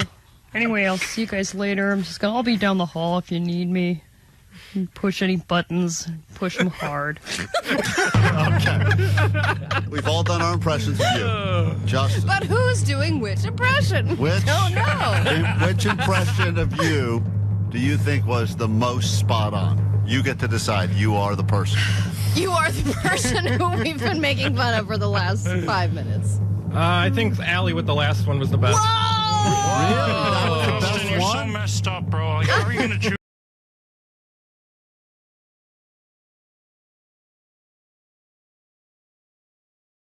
23andMe. Maybe you've heard the big story. They've officially filed for bankruptcy after apparently having some data breaches. And if you've ever spit into a tube or swabbed the inside of your mouth and sent it to see what your DNA was, you perhaps now have your information available for sale for the highest bidder. And I know what you're thinking. Well, what are they going to do with it? They're going to learn a little bit about you. But now they can trace you to every single person that you've had any sort of relationship with. And for a while, it was all fun and games. What do I get my dad for Father's Day? I don't have a gift. He doesn't fish. Oh, I'll just get him a 23andMe test, and he can figure out that he's, part German and part Bulgarian or whatever, and then he's going to have a great party. And that was the way they sold it at the beginning is, oh, you learn about your heritage. And then all of a sudden you get to embrace a whole side of you didn't even realize you had. Well, yeah, and sometimes it brings old family members back together again, and sometimes it solves murders because that's how they solved the Golden State Killer case. Yeah, then that was the kind of the trend of the 23andMe is that people started learning. It was originally going to be all fun, like, oh, I'm Italian, great, let's all come over and have meatballs and celebrate. I am Italian. And then it became 48%. Murders were being solved, weird missing persons cases were being solved, and then also people were learning some bad things like, hey, my long lost brother is a murderer, or even worse, this person that I was dating that I thought that it turns out our parents or our grandparents were related, which means that we are indirectly or kind of directly related, and so I'm in an incestuous relationship. Yeah, or my family history is like, oh, back in the day we were all slave owners on a plantation, and you're like, oh my God, I don't want to think about that part of my family history. You want to learn good things. You don't want to find out about bad things. Exactly. And that's the gamble that was the 23andMe. So I want to hear the stories, the things you learned about that you were not expecting to find out. 800-520-1067. What was the biggest 23andMe mystery? That it all started by you just swabbing your mouth and sending it in the mail.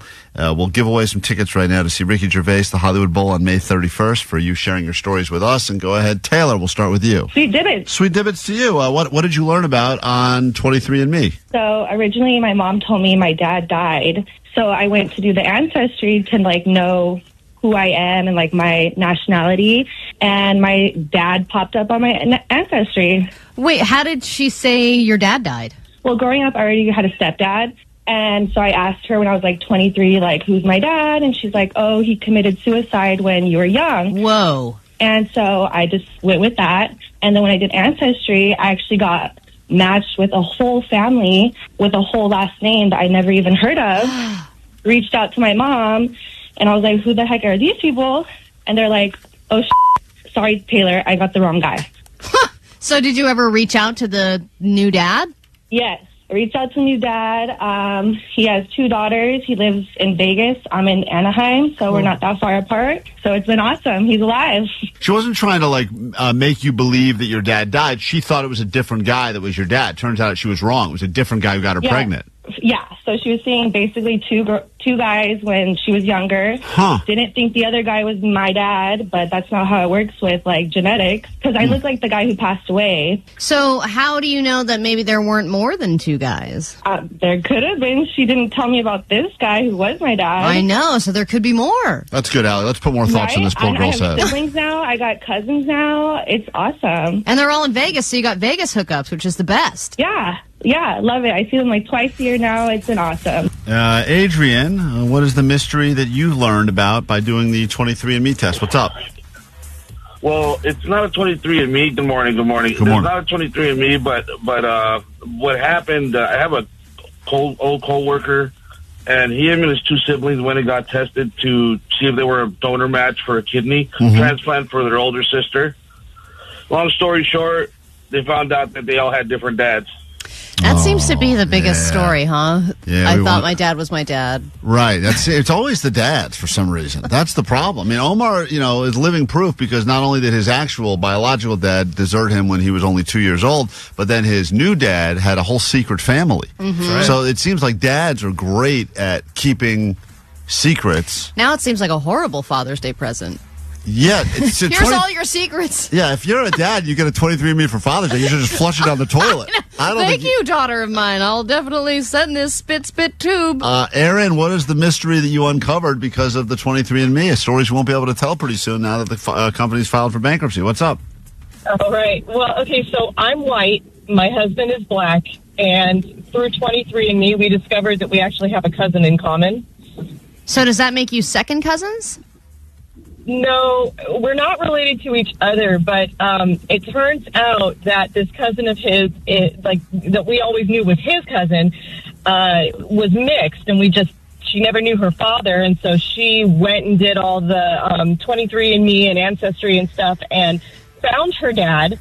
And then a few years later, my husband's son and I all did 23andMe because we thought it would be fun. And so this cousin, like when we were looking at relatives in common between my son and this cousin of my husband, several of my relatives came up, and we realized that she was actually half Ashkenazi Jew. Like, I'm related to her through her father, and he's related to her through her mother. So would you rather not have known any of this? Of course. You don't want to find out the guy you're married to. You guys have a cousin in common, because even though technically she's made the argument we're not related, it's close enough. It was pretty wild, and having sex with cousins is wild. Allie knows. Allie slept with her cousin, and also I didn't need 23andMe to sanction that. I don't know if you're watching White Lotus these days, but incest is all the rage. It's trending in a big way. So you're a trendsetter, Aaron. Congratulations. It's trending in a big way. Incest is back, baby. 2025 is the year of incest, everybody. Get it! All right, pull that clip. Renee, go ahead. You're on KROQ. What's up?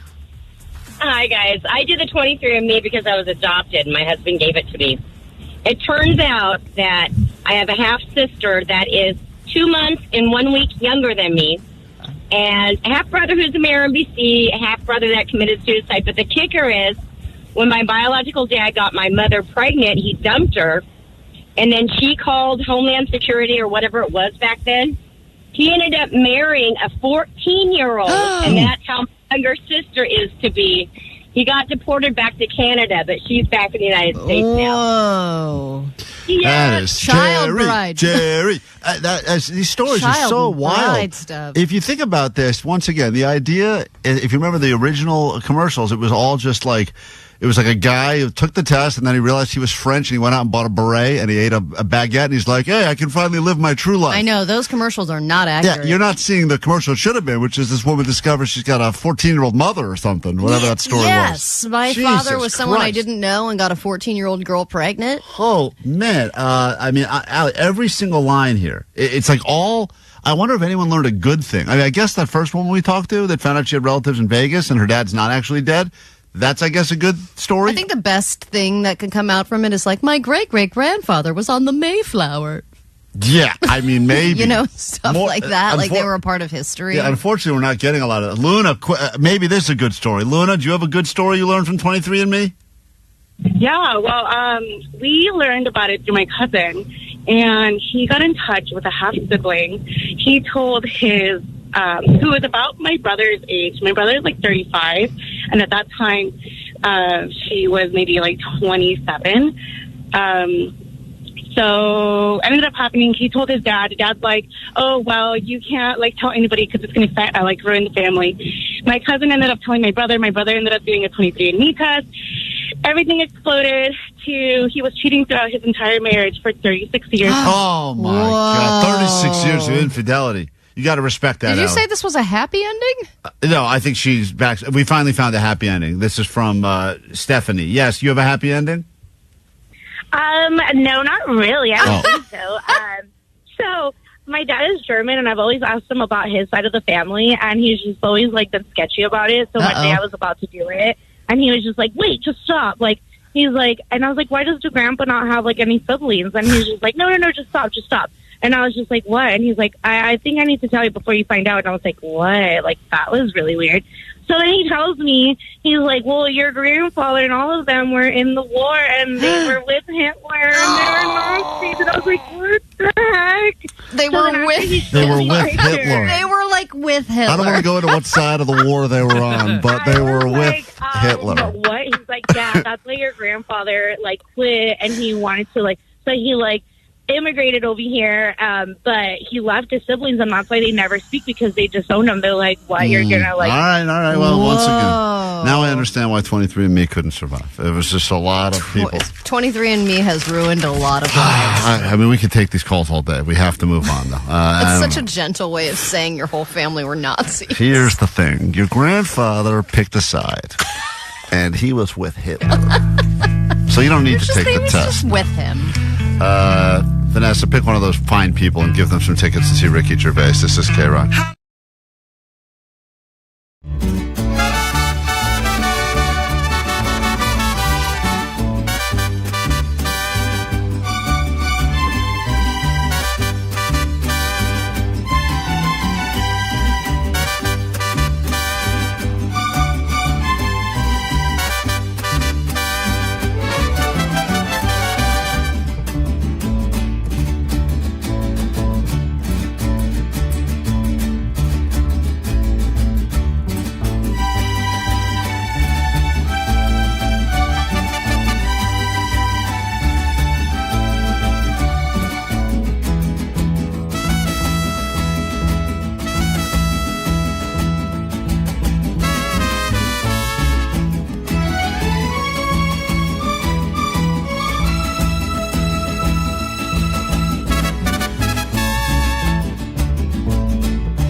We are Klein Alley Show. Warning, this next thing we're going to listen to is rather disturbing. Even more disturbing than the conversation we just got into with people that found out that their family was riddled with incest and Hitlers. This is Jake approaching people in the streets yesterday. An unexpected heat wave that blanketed the Southland, and temperatures got as hot as almost 100 in the valley. And even though Omar says that we are I think you're right on that, man. It felt like almost 100 in the valley. Okay. And there was a time when I had to put the windows down temporarily just to get some fresh air. Oh, wow. Jake went up to people to see if they were prepared by asking if he could sniff their pits, something that we call pit stops here at KROQ. And here he is with his own introduction he put together for the segment. Hey, it's Jake, and I'm on the streets of Los Angeles during the hottest day of the year, during the hottest time of the day, to see if people are willing to take a KROQ pit stop. Yeah, pit stop. Pit stop. Pit stop. Yeah, pit stop. So cool. So here he is approaching people and seeing if they were prepared by making sure they had on the right amount of deodorant for the heat we experienced yesterday. What's your name? Sage. Sage from where? Sage from Los Angeles. Sage, how did you prepare for the first heat wave of 2025? Oh, not well. by having in-home air conditioning and on a hope and a prayer. What's your favorite hot activity to do? Swimming in the ocean. Finally, Can I sniff your pits? What a transition. Those first two questions were just to lead to this one. That is something. That is It's all about the foreplay. How attractive is this woman? She's pretty attractive. She sounds attractive. Yeah, she's like swimming in the ocean. I mean, if you're going to go up to, do the pit stop, I mean, I would only approach attractive women. Well, let me tell you, this takes a weird turn before we get to the fourth person. Oh, watch out. Oh. Finally, can I sniff your pits? No. Oh, no. That took a turn. She wants no part of that. No, you sad man. Neither of us would enjoy that. You're right. This has been a pit stop on KROQ. Pit stop. There we go. No! You're making them do it? Oh, that's great. That's amazing. All right, moving on. Jake goes up to the first sweaty guy. That's the sound of her car getting away from him as soon as possible. Actually, that's a real car leaving, Jake. Here's the first sweaty guy Jake found. What's your name? My name is Hiram. Hiram from where? City Terrace. Hiram, how'd you prepare for the first heat wave of 2025? I drink a lot of beer and stay cool. What's your favorite hot activity to do? I would say just chill at the beach. Finally, can I sniff your pits? Nah, bro, that's cool. Thank you for saying that. This has been a pit stop on KROQ. All right, cool. KROQ. Islos. Pit stop. Pit stop. All right, so he got a couple of. didn't do the rear. He didn't do the rear in that time.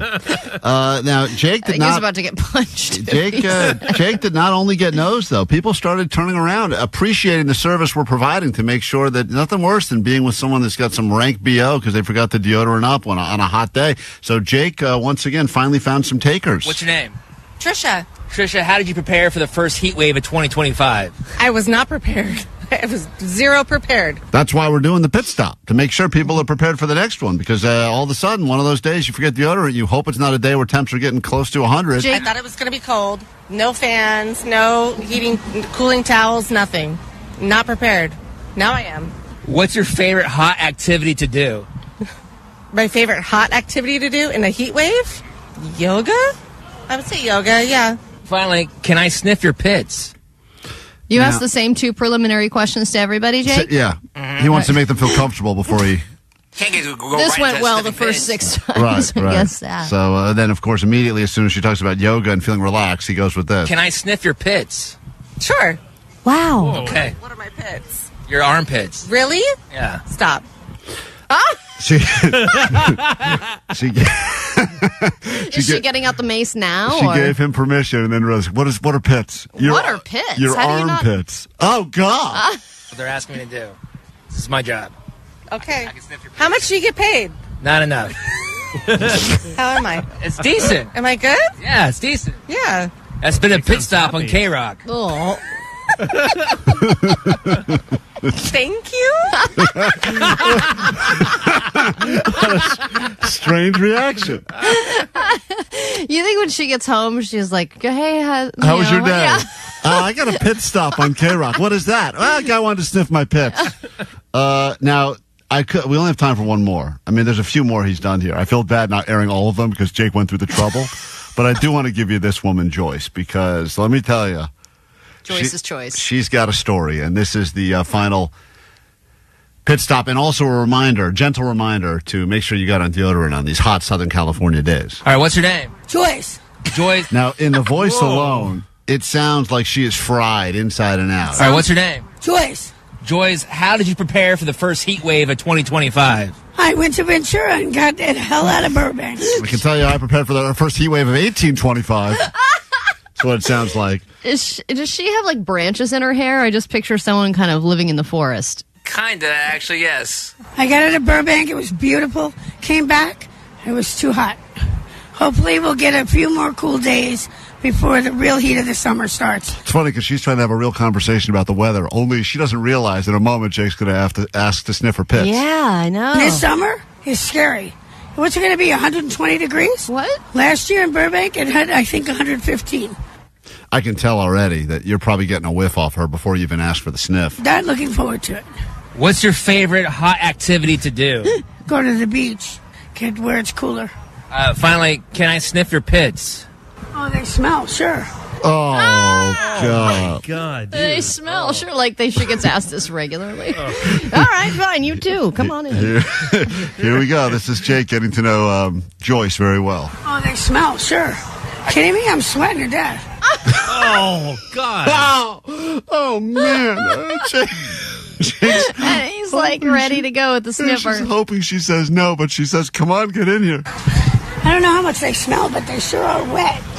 Oh, my God, lady. How do you not know how much they smell? God. So much moisture down Jake, there. I think you're meeting your soulmate right now. This is Jake. It also sounds like Jake. She's like female Jake. I don't know, but they're wet. Mine are wet, Come too. on over. Oh, goodness. Oh. See? That's what happens when you get off a train in Burbank. That's what happens when you get off a train in Burbank? Apparently. What a great advertisement for the Metro. The perfect storm of smell. Public transportation, 100 degrees, Burbank. That's what happens when you get off a train in Burbank. That is like a life lesson that we will forever Honey, remember. it was not the train. That was going to happen regardless. Listen to Jake's reaction. Oh, goodness. Oh, God. That's what happens when you get off a train in Burbank after being in the beautiful coolness of Ventura. This has been a pit stop on KROQ. Oh, there you go, pit stop. You're going to wipe them now so that I don't have to carry them around anymore? What? Got a cool rag? Oh my God. He wants you to wet him. So you thought that was part 2? All right, Jake, get back out there. Part 2 is you got to wipe everyone down after you smell them. Oh, man. Well, you're doing the Lord's work, I guess. Quick break. We got more show to get to next. We're Cam Girls. That's right. Klein Alley Show is live streaming every weekday on KROQ's YouTube. Watch us. We're desperate and horny. In a strictly platonic way. There's nothing we won't do. Except for anything that'll get us sued. All this is consensual and we totally respect you. KROQ. Oh, man. There's easier ways in the world to make money. Prize Picks is one of those ways.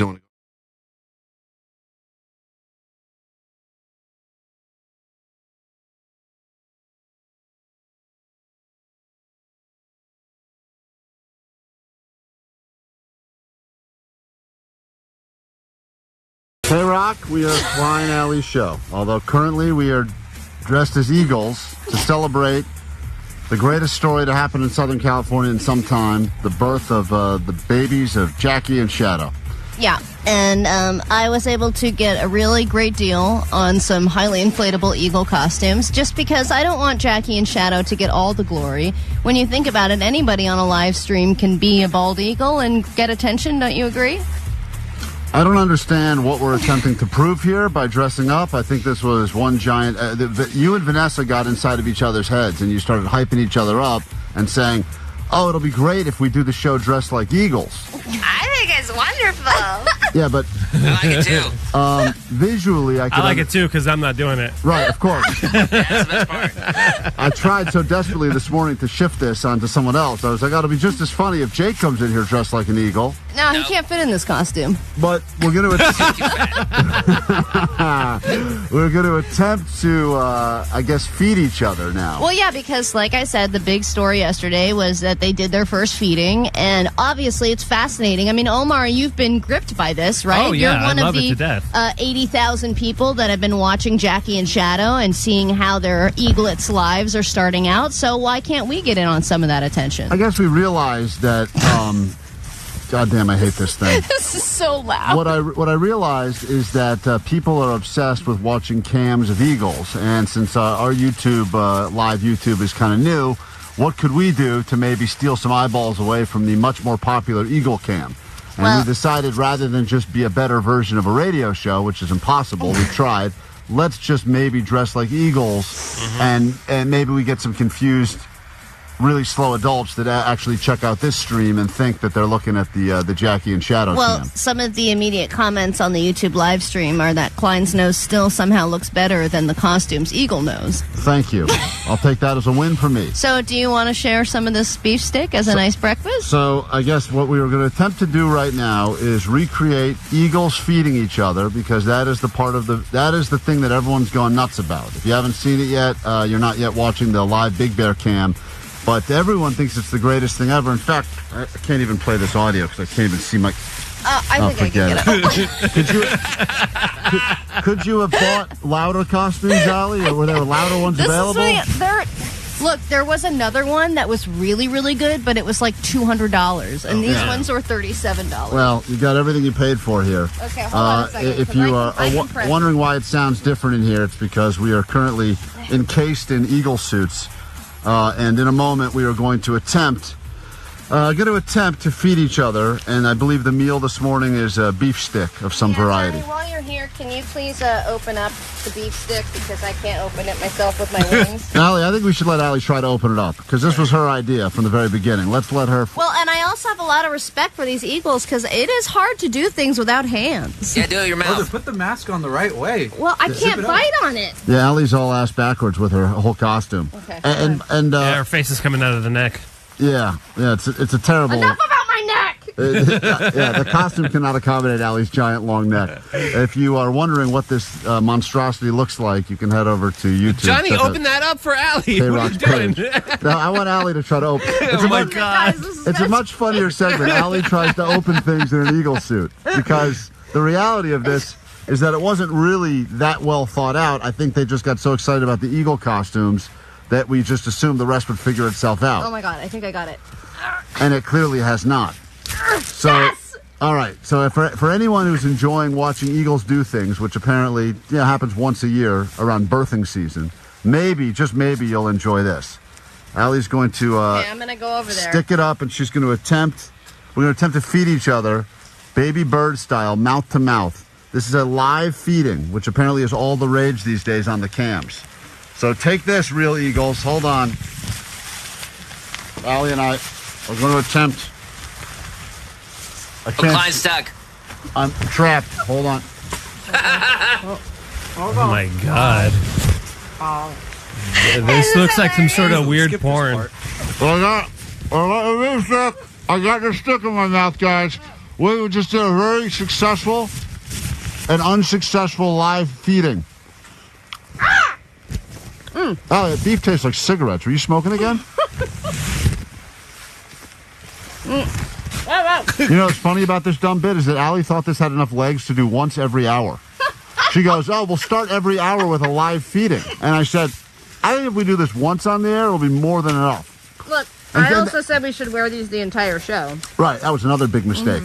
So I didn't know how cumbersome they were going to be. I didn't realize we wouldn't have access to our hands at all. When we get back from this break, you will never hear of this ever again. So enjoy this memory while you can. The show continues next. And speaking of feeding, if you're the parent of a Girl Scout, father or mother, and you would like to prove that you are the best seller of the cookies, since we all know the responsibility falls on you, it's a chance for you to call us now. We'll let you try to outsell each other, and we will spend hundreds of dollars to buy boxes of cookies that we definitely don't need, but Jake will probably eat them all. That's next.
for today. Got a cool rag. That's right, Joyce. Got a cool rag on the ready. It's a lot of people giving Jake a lot of praise for doing pit stops, making Southern California smell just a little bit better.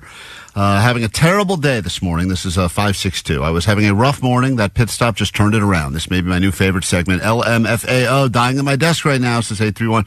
Y'all are foul. Jake is a soldier. If that doesn't help Jake lose weight, nothing will. So there you have it. Just some positive praise coming in as Jake was out there fighting the good fight and making sure that people have on the right amount of deodorant when the weather gets like this.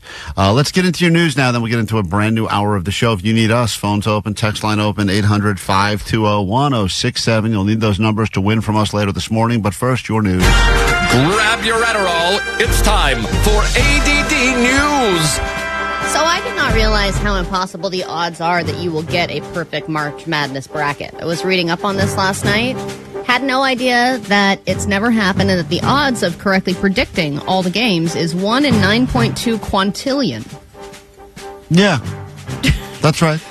What is the point of us doing this? Well, no one's trying to get a perfect bracket. That's why I thought that's what everyone was trying to do. No, you're just trying to beat your friends and not be the last place person. And, you know, if you're in some sort of an office place thing or you got a group of friends that throw in money, you just want to, hopefully, you know, you get paid. That's what it's about. No one, the reason that ESPN and all these places do the, $1 million perfect bracket, I mean, they might as well just call it what it is. We'll give you $1 billion if you get a perfect bracket. Well, that's it's not what Warren Buffett was doing. Right. He actually did pay someone out, I think. Yeah. So the closest anyone has ever come was a guy in Ohio who predicted 49 correct games, which got him to the Sweet 16.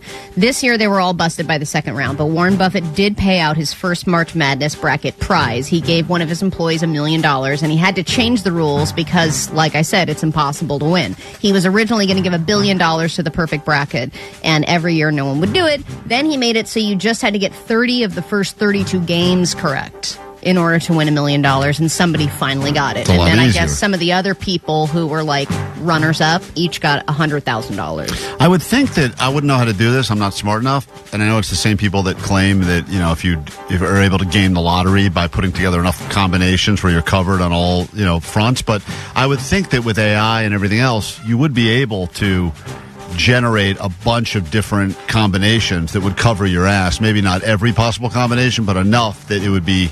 Yeah, but even think about the lottery, right? I mean, there are millions of people playing the lottery every single day, and the odds of winning that are still really, really small.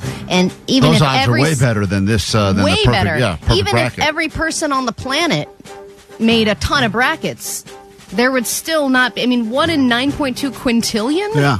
I mean, you know how many brackets would have to be filled out for even one of those to be even remotely correct or perfect? The fact that the boss's kid was had a perfect bracket up until like the second day was already incredible. Right. I mean, and then you realize after the fact, everyone's got their story of, I made it into the first weekend, and then it all fell apart. Yeah. But I guess I didn't realize how impossible it is. I just thought it was. It's pretty incredible, especially when you're you call a few big upsets. I mean, there's always a few upsets, the big ones that happen that even the quote sports experts don't pick. So I guess it makes me want to finally do a bracket just because I know it's impossible.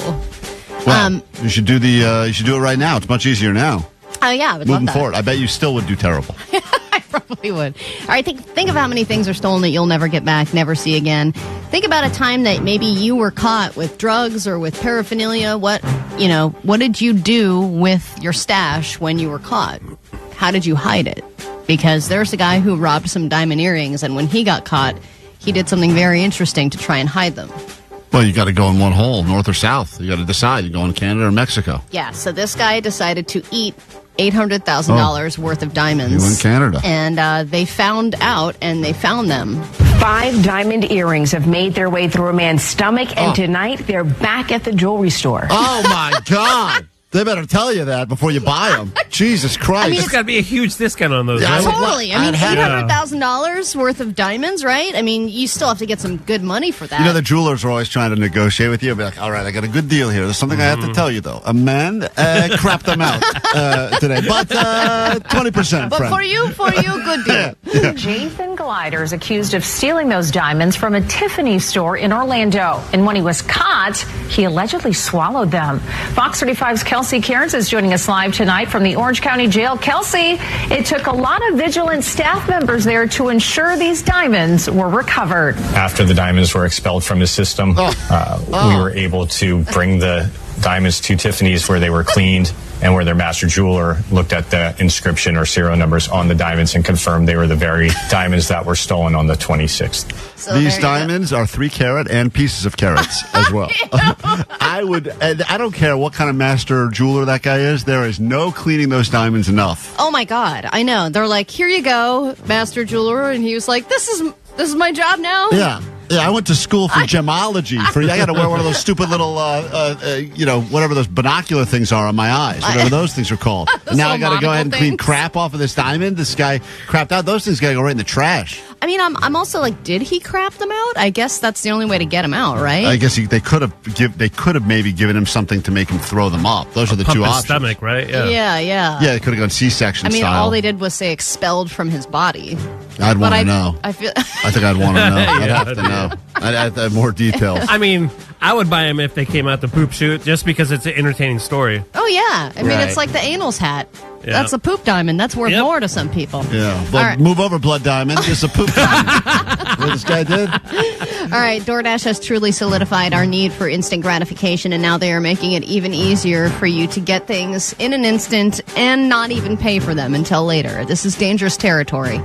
DoorDash has announced that they are partnering with Klarna to do pay later situations when it comes to deliveries. So you would be able to pay in full, or you would be able to do equal interest-free installments for the pay later feature, which would allow you to defer payments to a more convenient time. Well, listen, I know the argument would be if you can't afford your Taco Bell delivery right now, maybe you shouldn't get Taco Bell delivery right now if you need to spread that out over 12 payments. But and maybe Omar can chime in on this. Interest-free is crazy, this is the part that's interesting now.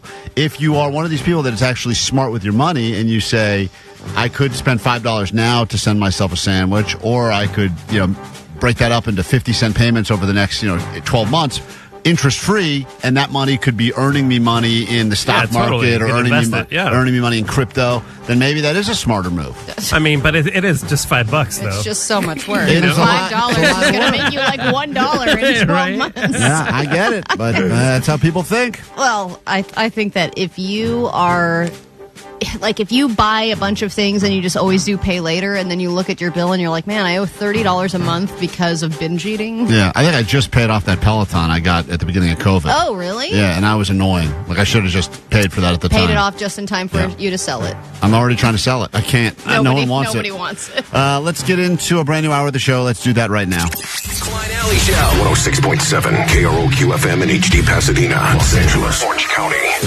This is the world famous KROQ. Good morning. It's Tuesday. It is going to be a nice one today. And if not, be aware, Jake could approach you and ask to sniff your pits for a KROQ pit stop. You never know. That was so popular today. It may just happen again after the show. Who knows? 559 is now dubbing Jake the Pit Boss. Yeah, Jake, you're the Pit Boss now. You got a new nickname. That's now a good nickname. Yeah, finally. The nicknames are shit. You were Jake the Quake a few days ago when you were all fat. Now you're the Pit Boss. I like it. Moving in the right direction. Lots to get into this hour on the show, including, apparently, the newest trend now, Allie, is that people are getting way more plastic surgery and or cosmetic procedures now than ever before, and they're doing it much younger. Whole article came out earlier this week called Facelifts Under 40. All these things that used to be for old people to do, now people in their 20s and 30s are going, I want a better face. Why am I going to wait? Might as well do it now. So we want to talk to you later this morning. If you've done anything cosmetic, you can be completely anonymous. We're just going to ask you some questions and try to guess what you've done based on your answers to questions, because the research is out, and apparently prices have been going down. People have been putting their procedures on layaways, just like their meals that they're delivering. And as a result, what used to be the barrier of entry to getting a new face, people are going, now, just break that up over the next 15 years. Or just lump my plastic surgery and my Taco Bell on only one payment, please. That's all right. Eventually, it's going to balloon up. Add in the tummy tuck. To cover the Taco Bell, right? Yes, exactly. So we'll get into that later this hour on the show. And we got to spin the wheel and figure out what I will be wearing officially when I jump into the lake for the big polar plunge on Saturday. More people settled this, man. Apparently, it's Borat suit. Apparently, that is on the. Allie has been putting together the wheel, and apparently, there's been a lot of arguing as to what the outfit will be that I'll be in. Yeah, there's a lot of different things on the wheel, and yes, Borat suit / banana hammock is on there, but there are a lot of other things too. And if you have suggestions, you can text him on the text line as well, because I have, we can add things. If you want to plunge with us or just go up there to show support, a stong on there. BigBear.com/plunge. Put it on there. BigBear.com/plunge. Tomorrow, I guess, is when the stylist will be entering the studio to bleach my tips. So frosted tips and frosted dips. It's all part of losing a bet, and I will be a man of my word. We will come back in a moment with an Employee of the Month nominee here on KROQ.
We are Klein Alley Show. We've never been given the honor of Employee of the Month. Omar did one time because we rigged the entire thing and we basically stuffed the ballot box, so he got that honor.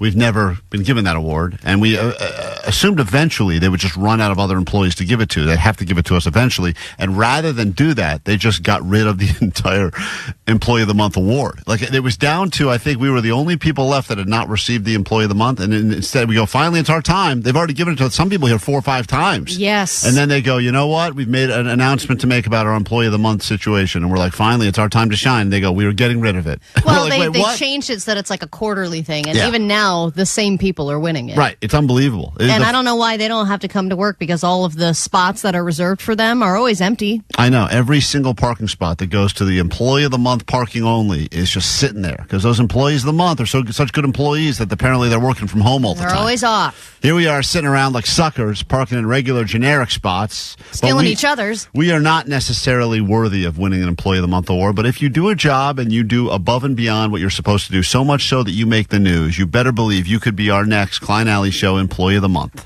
Employee of the Month. You are the best. Put everybody to the test, but you beat the rest. Employee of the Month. How do you do it? How do you become the Employee of the Month? I'm guessing guessing employees of the month don't get yelled at by their bosses on a Friday. That's 10 a.m. probably part of the deal. This person made the news. They went above and beyond their job duties, and that's why they're being nominated as one of the final Employee of the Month nominees for the month of March. A medical building janitor was accused of a vile crime, and now the details in the case are particularly disturbing. Court records claim he was caught on camera urinating into a worker's water bottle. So he made the news. He was just hired to clean the place, and he decided, how can I go above and beyond my actual job duties by bringing this to the next level? Jason Miles spoke with the employee today. Jason, how did she suspect something was going on? Well, she says she smelled something and saw something in her water bottle. Well, that's good detective work right there.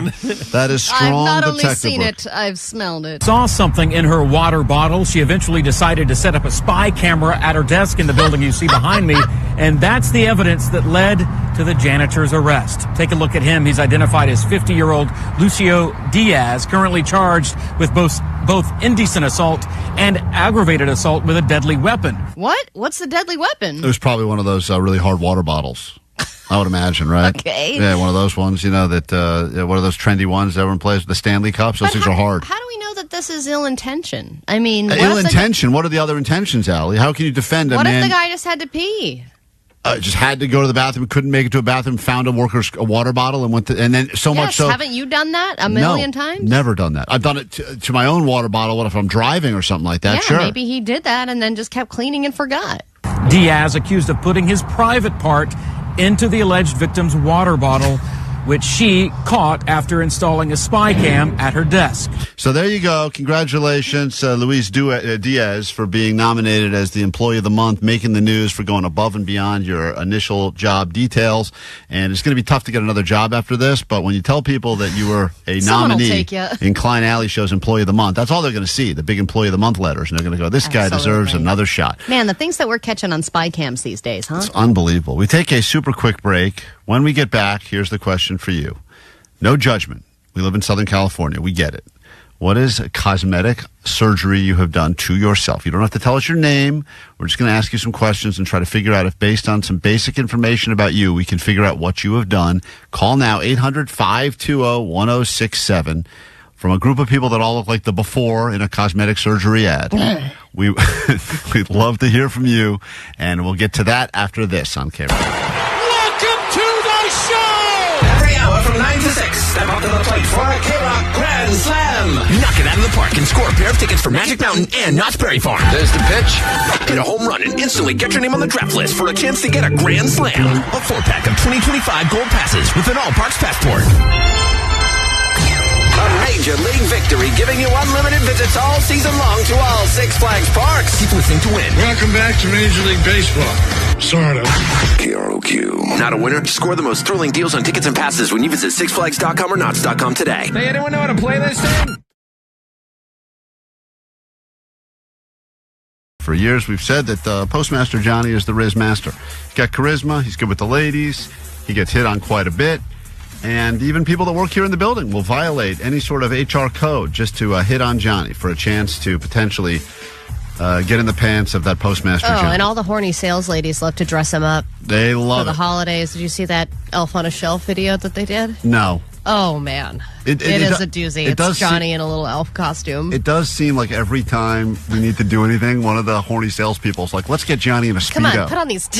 They always have an idea of getting... always him in put these pasties on. Yeah. It's really wild. They're like, here's an idea. We're like, what does that have to do with selling solar panels? They're like, don't worry about it. Get him in a Speedo. We're like, what? Okay. But maybe they'll be asking me now. Allie claims that she's stolen the title of Riz Master, and that, once again, the last 2 times you have claimed that you have been hit on. Both times we've found many holes in your story. The first time you claimed at Trader Joe's they were hitting on you.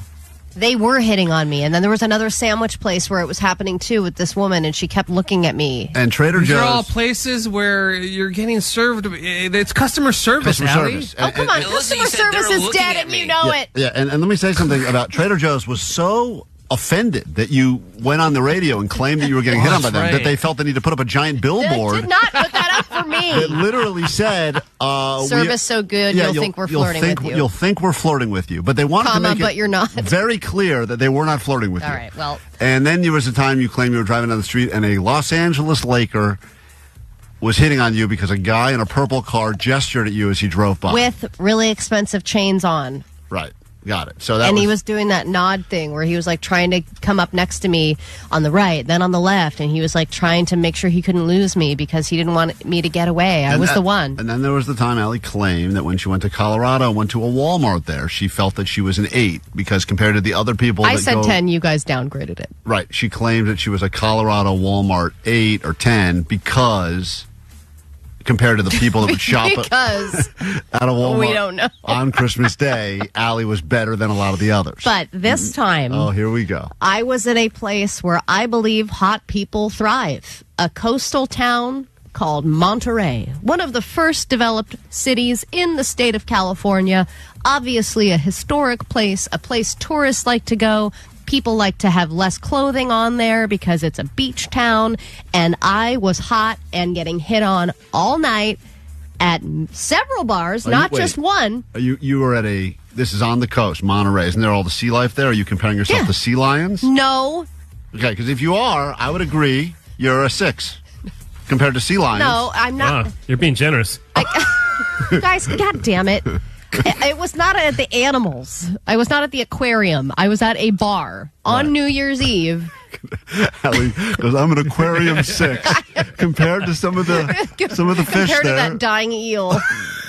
I was in a new outfit that I had put together by myself. Right. You're an adult, so there's nothing to brag about. I was wearing some really hot shoes, and I was wearing a 6-year-old black blazer, which kind of backfired because a lot of people thought I worked there, but still, I looked really hot. Is our table ready yet? Excuse me, this is not a working black blazer. This is a fun black blazer. Somebody did hand me their ID. Oh, really? At one point. Jesus they Christ. thought I was the bouncer. But I did. That's the most offensive. That is the most offensive thing to think you are, Allie, because you probably had some blazer on with big shoulder pads, big broad shoulders. I naturally have shoulder pads. Tough. I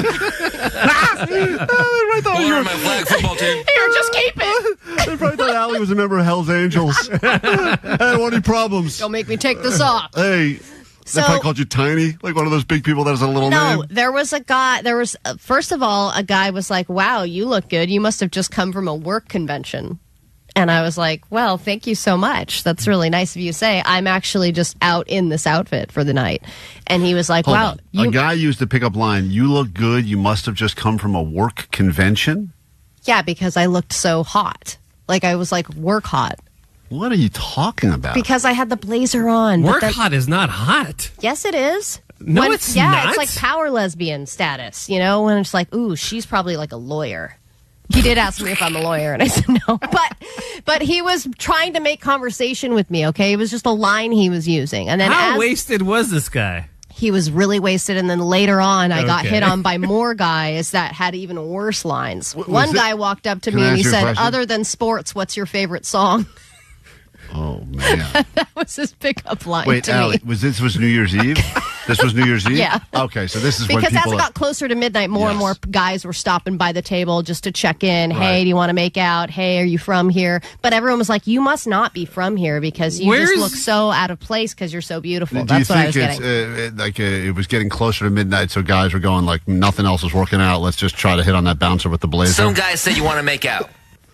Yeah, a guy did say, do you want a New Year's Eve kiss? Right At after. this point, is your wife already making out with somebody else? No, she was right next to me.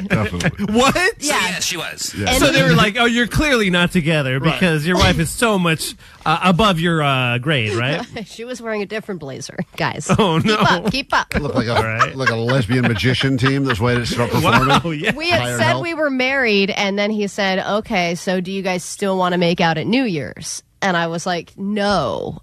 But it was like sad to see them drunk and happy, but still rejected. Wow. And then going like, okay, I guess I'll go find somebody else then. And then at the end of the night, I started getting hit on by a 65-year-old woman who said if she would ever go gay, she would go gay with me in a heartbeat. So the thing is, I am hot now. No, you're not. Guys. Your sample is a terrible sample. A 65-year-old lady said that She wouldn't make out with you if she was lesbian. Then possibly she gave you I a would make out with you. hypothetical with about 6 different twists and turns in it. That's not even something to be proud of. Like, I understand that you're... Her husband, her second husband, who she's married to now, who has a pretty bad case of COPD, said that if she ever died and she wanted to go gay, she would go gay with me. How sad is this setup to Allie's brag? She's trying to brag. This is her bragging right now. Can we go back to the aquarium? That seemed hotter. Yeah, you comparing yourself to manatees was at least a more believable story. This is just preposterous. I'm telling you, you had to be there. I was getting hit on all night long by multiple people, both men and women. Wait, were you drunk too? Yeah, of course I was drunk. Okay, so is it possible? I just had a very large fish dinner, so it took me a while to catch up. God. But I Fish dinner? Yeah. You know what that means. One of her own. Manatee for me. Imagine the guys that got rejected. It's getting close to midnight. They've already gone through all the better options. They end up with Allie in the blazer, smelling like fish. And they say, hey, maybe you want a midnight kiss? And Allie goes, no. That guy's got to just go right in the parking lot. That's got to be it, right? That's got to be game over at that point. No, I was the person that they were gravitating towards because they were all locals pull? that didn't want other locals. They wanted the exotic woman. I'm exotic. Stop laughing. I'm going to read some of these texts so that maybe you can go ahead and get some context here. Allie's hallucinations about people hitting on her are probably just compensating for the fact that her wife is cheating on her. No, she's not cheating. Allie is a drunk goggles 4. that is the new lowest one. Okay. She's a Long John Silver 6.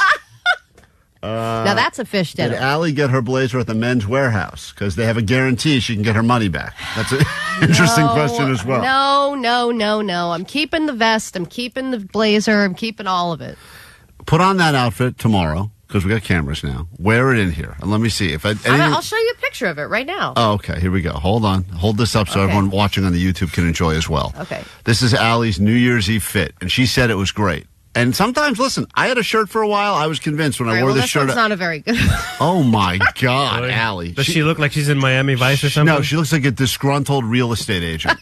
Is what she looks like that just lost a house. All right, well, this is the bad lighting. It's not. This picture. That's the best lighting I've ever seen of you. Hold on. You got to post this picture on Instagram. This may be funnier. This is when I was drunk calling listeners. This may be.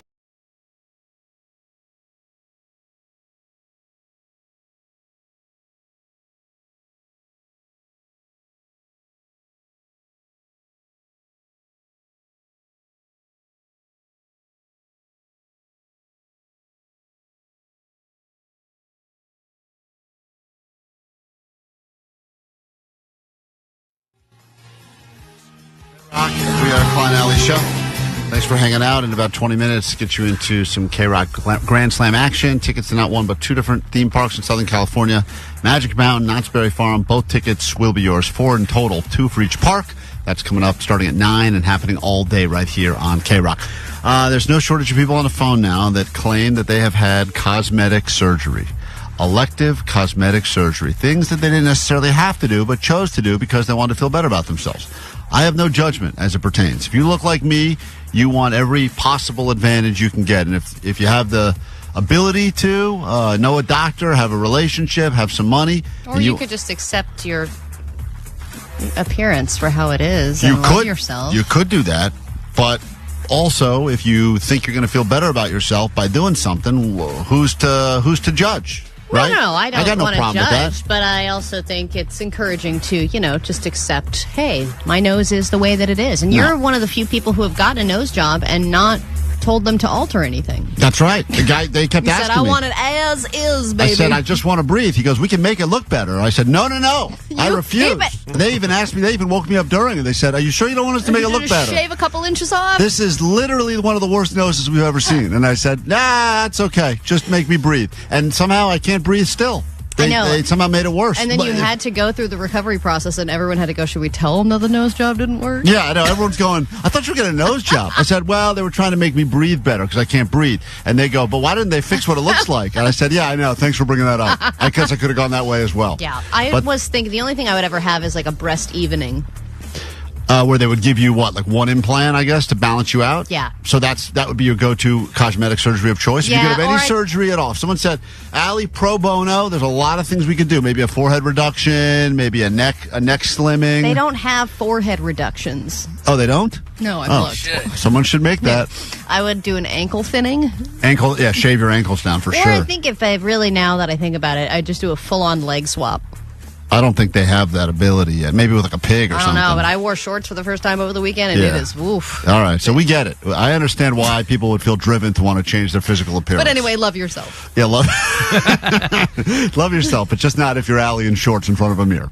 All right, let's go ahead and say hi to some people now. I don't know if they're going to be anonymous or not. We're going to try to ask them some questions and see if we can figure out what cosmetic surgery they have chosen to do for themselves. We bring this up now because an interesting article just dropped this week basically claiming that the average age keeps getting younger and younger, where people, and they're calling it the Instagram effect for many reasons, but so many of people's pictures now that live online, as a result live in the world, involve a lot of filters. And then when people see you in real life, they go, you don't look like that. So now people are taking all these filtered pictures of themselves, going to doctors' offices and say, make me look like this in real life. And the doctors are going, what do you want me to do? I'm not God. I'm just a doctor. But we're not counting like Botox and things like that, right? And like lip fillers? I don't think that would, I mean, technically, I guess that is cosmetic, but I don't think that's but it's not a surgery. I don't believe so. So let's get to it.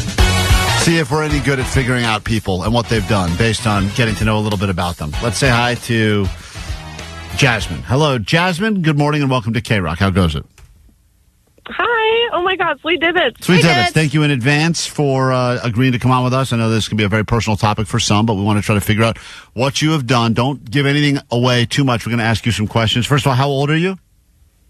I'm 32. Okay. And the thing that you did that happen recently or like 2 years, 5 years? No, I was like 10 years ago. 10 years ago. Okay. Oh, wow. So, okay, you're in your 20s. 22, you did something. All right, Allie, we each get one question, then we'll try to figure out what is the cosmetic surgery she did. I don't know if this question counts, but what's your bra size? I'm a 34C. Oh, okay. That's tough because that would almost rule that out altogether. Right, unless, because it's a pretty average cup size. Right, it's average. It's a great size. Oh, I'm saying it's great. It's right in the middle. How dare you downplay a 34C? I'm not downplaying it. I'm saying it's an average cup size. It's not like a double D where you're like, maybe there was a breast implant. What is your favorite TV show? Ooh, Severance right now. I'm obsessed. Severance. Interesting. What, were you hoping for, like Nip Tuck or something? No, I got a method I'm going with, Allie. Don't worry. Omar, I got a question for Jasmine. Yeah, Jasmine, what is your favorite exercise to do? How do you stay healthy? Oh, it's a great question.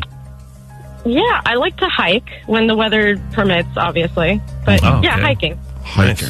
Nice. All right, Jake, we'll let you get in on this as well. You are the pit boss, after all. How much makeup do you wear? Not much. I wear like a tinted moisturizer, no eye makeup or anything, especially to work. Unless it's like a nice night out, obviously. But yeah. Like what would you say like your Sephora or Ulta bill is monthly? Is it high or not that high? Not that high, no. Okay. I don't spend too much. Okay. All right, we've learned a little. Changes my answer. This is a tough one. This is tough now because based on the age, she said. Based on the age, she said, I think it's something that she's felt self-conscious about her whole life, and as soon as she raised the money, she did she's it. 22 and she did it, but you do hear these stories about people. There's no double D's. I was going to go with boob job, but I don't think a lot of people, Omar. I think that that whole double D, go as big as you can go. I think that fad, unfortunately, is no longer. That's dead. Now people want that natural look. No, but I think more people now are getting the Brazilian butt lift, and I was going to go in that direction. But if she's not super big on like makeup and being showy, then I think it's something that she was more. I'm going to say that she had her ears fixed, like that they were sticking out. Allie says you don't answer till we all guess. You pinned down your ears because she didn't like nicknames about that, or people that would say things like "Hold on, you're blocking the wind" or anything like that. I get it. Jake, we learned a little bit about Jasmine. What do you think she did? What was the cosmetic surgery she did? What about mole removal? Does that count? No. So she sounds moly. He sounds moly to me. I feel like people that feel better about whatever they're self-conscious about are going to leave this call feeling so much worse. Is that now. what you assume? You don't sound moly. Don't listen to Jake. Omar, you got a guess? You know, I think Allie's right. I think it's something that bugged her entire life, you know, and as soon as she was able to save up for a nose job, she got a nose job. That's a good guess. That wasn't a nose, it was a mole. That's got to be the most common. That's got to be the most common one still. This is going to be, I'm going to go, there's a long shot, 'cause I don't think it's that popular. I don't think she did the breast augmentation. But I do believe that maybe she did the thing. Some people, Allie, as you know, you should know this, you're a lesbian, women that have innies for nipples, and they want to change them to outies. Get your nipples fixed? Yeah. Which is rare, but people do it. Innies exist? Yeah. It gets really cold.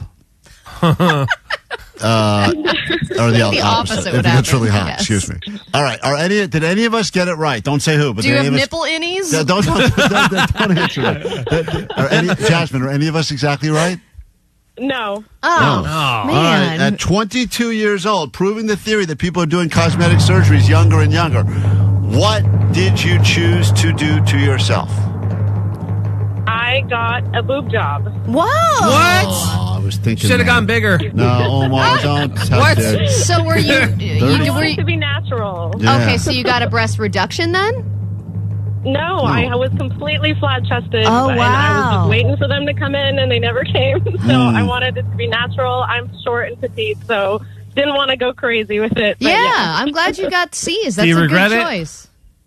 No, I don't regret it. Yeah, I'm happy with them. Nice. Good for you. Hey, is that one of those things where as soon as you get them, all your girlfriends are like, oh, can I touch them? Yeah, totally. That's exactly what happened.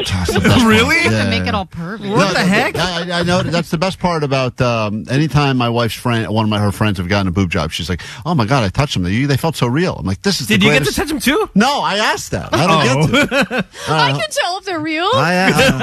Hold on one second. That's Jasmine. Have you ever hugged someone with a really solid boob job? Oh, yeah. Hurts kind of. Like, Hurts so good. yeah. Let's say hi to Panny. Panty. Pantyhose Greg? Oh, hold on. Hey, This is Pantyhose Greg? Maybe this is what you got done, or is this your name? Is this Panny? Yes, hello. Hi. Panny. Sorry welcome. about the make fun of you. You did, because cosmetic surgery is still, not that it's not getting more popular with guys, it absolutely is, but it's still very female dominated. Right. But you did a cosmetic surgery to yourself. Yes. On God. You're not. On God. Okay. All right. I love. No. All right. So here we go. We have the same questions. This show is not a sexist show, even though Allie says a lot of terrible things about women not counting and I stuff. don't. So we are going to play this with a guy to keep it even.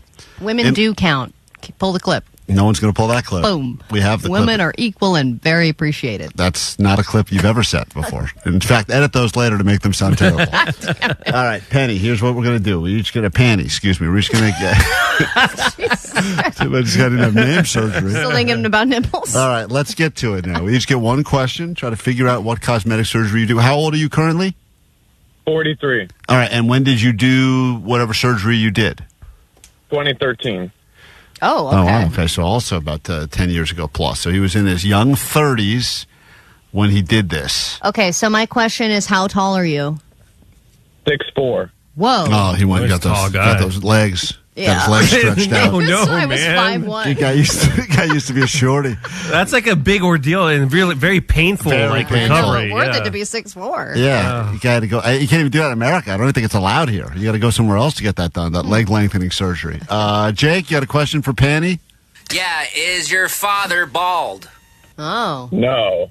Very good head of hair. Oh, wow. Omar got a question for Panny, trying to figure out what cosmetic surgery people are doing now because they're on the uptick and it's getting younger and younger. Penny, what kind of car do you drive? Dodge Charger.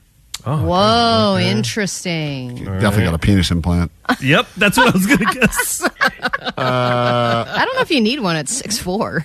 Well, maybe that's the problem. Everyone thinks he's so tall. It He's didn't packing match. heat. And then he's like, yeah, everyone's all disappointed. I'm trying to think what things, because Panny, what is your nationality? Caucasian, 99% white. All right. Okay. You ready to guess? Don't answer till we all guess. That's Panny. He got a cosmetic surgery done in his young 30s. He says he's got a full head of hair, so it's not that one. I do see a lot of TikTok videos of guys flying over to Turkey to get their hair put in. I think he had a ball issue. I think he had an issue with his balls. No guy is focusing on that. A ball issue? Yeah, That's like so he had stupid. like 1 or 3. And he had to make it 2. You really are a lesbian. Allie does not know how men work. Jake, what cosmetic surgery did Panny do? This guy sounds moly to me. Another moly. You might be mole man. Moly guy. All right, Omar, got a guess?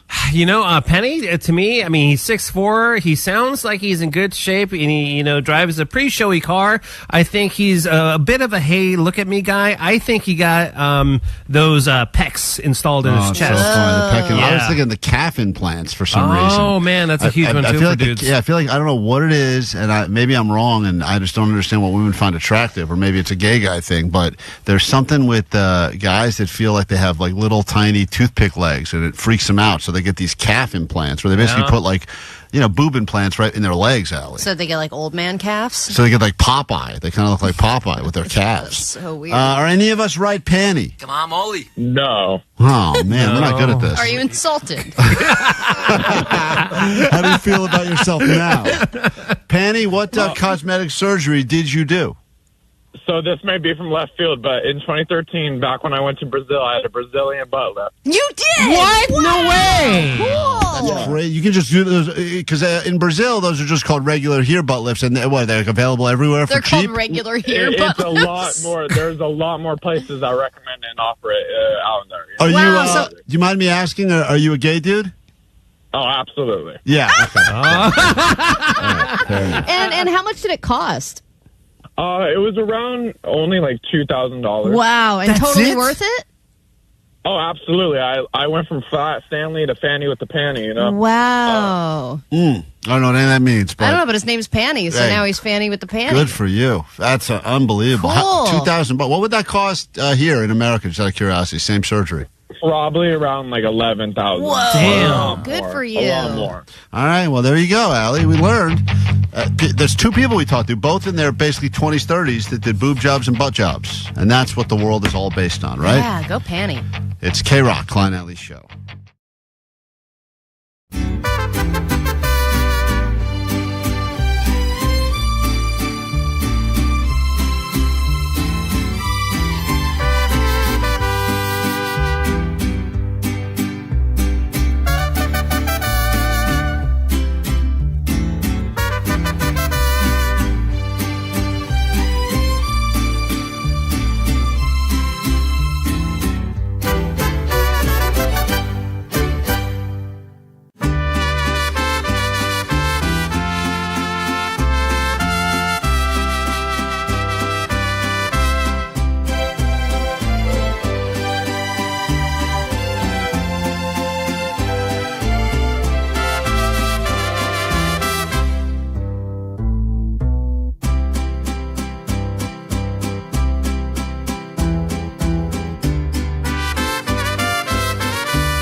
KROQ. We are Klein Alley Show. If you're not keeping track, it's only 4 days to go. 4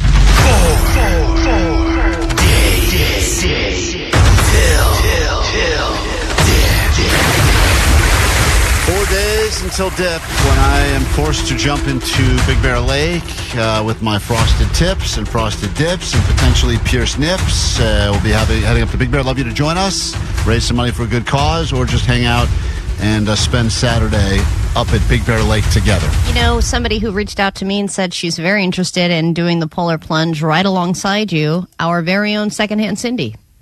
Oh, yeah? Mm-hmm. She said she said Secondhand Cindy out. I want to go in with Klein. Wow.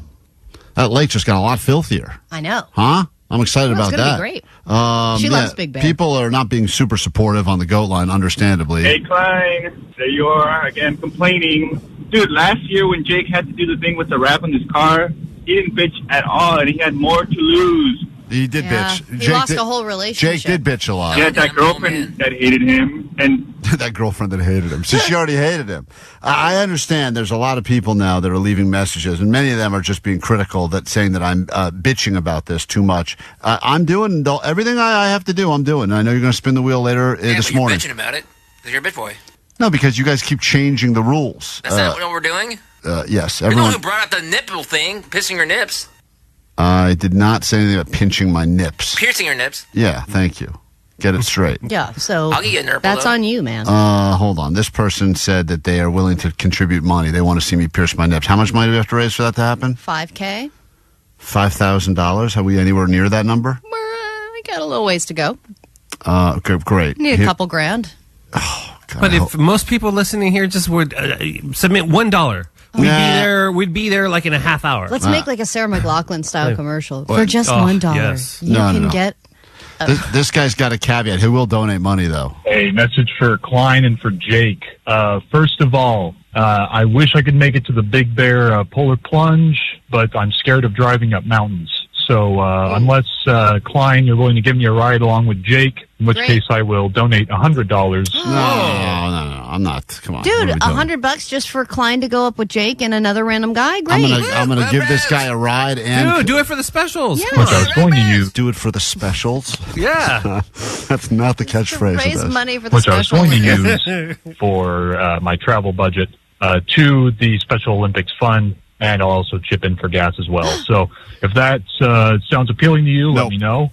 That's great. Secondly, Jake, love the new commercial they got you on, man. You got a voice for radio. You got it down great. Need more commercials from Jake in the future. And lastly, Omar, you should be going in the goddamn lake. You should be going in the goddamn lake. This guy finally makes a point now. You should be going in the goddamn lake. You're right, sir. I like that guy. Let's give him a ride. All right, we got to take a quick break. When we get back, we'll get through ADD News. We'll get you some tickets to go to Knott's Berry Farm and Magic Mountain. Plus, we got to spin the wheel and find out what outfit I'll be wearing for the polar plunge, because there's a lot of arguments about it, a lot of suggestions on the text line. Will it be underwear? Will it be a merkin, as someone has pointed out over the text line? Oh, my God, that'd be hilarious. So many great suggestions, and we'll spin that wheel of destiny coming up later this morning. That and so much more is happening next right here on the world famous KROQ. Klein Alley Show. City.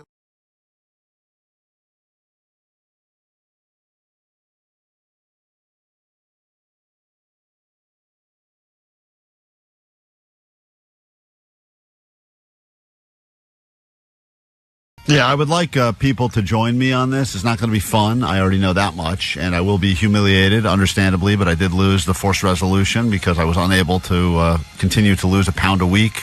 I mean, I was able to do it for a few weeks, already impressive. But it was impressive. You did last longer than I thought you would, but you ultimately lost. It's not impressive at all whatsoever. It's way more impressive than your if stupid it was clarinet like playing. 3 pounds. You should be in the goddamn lake, Omar. You should be in the goddamn lake. No.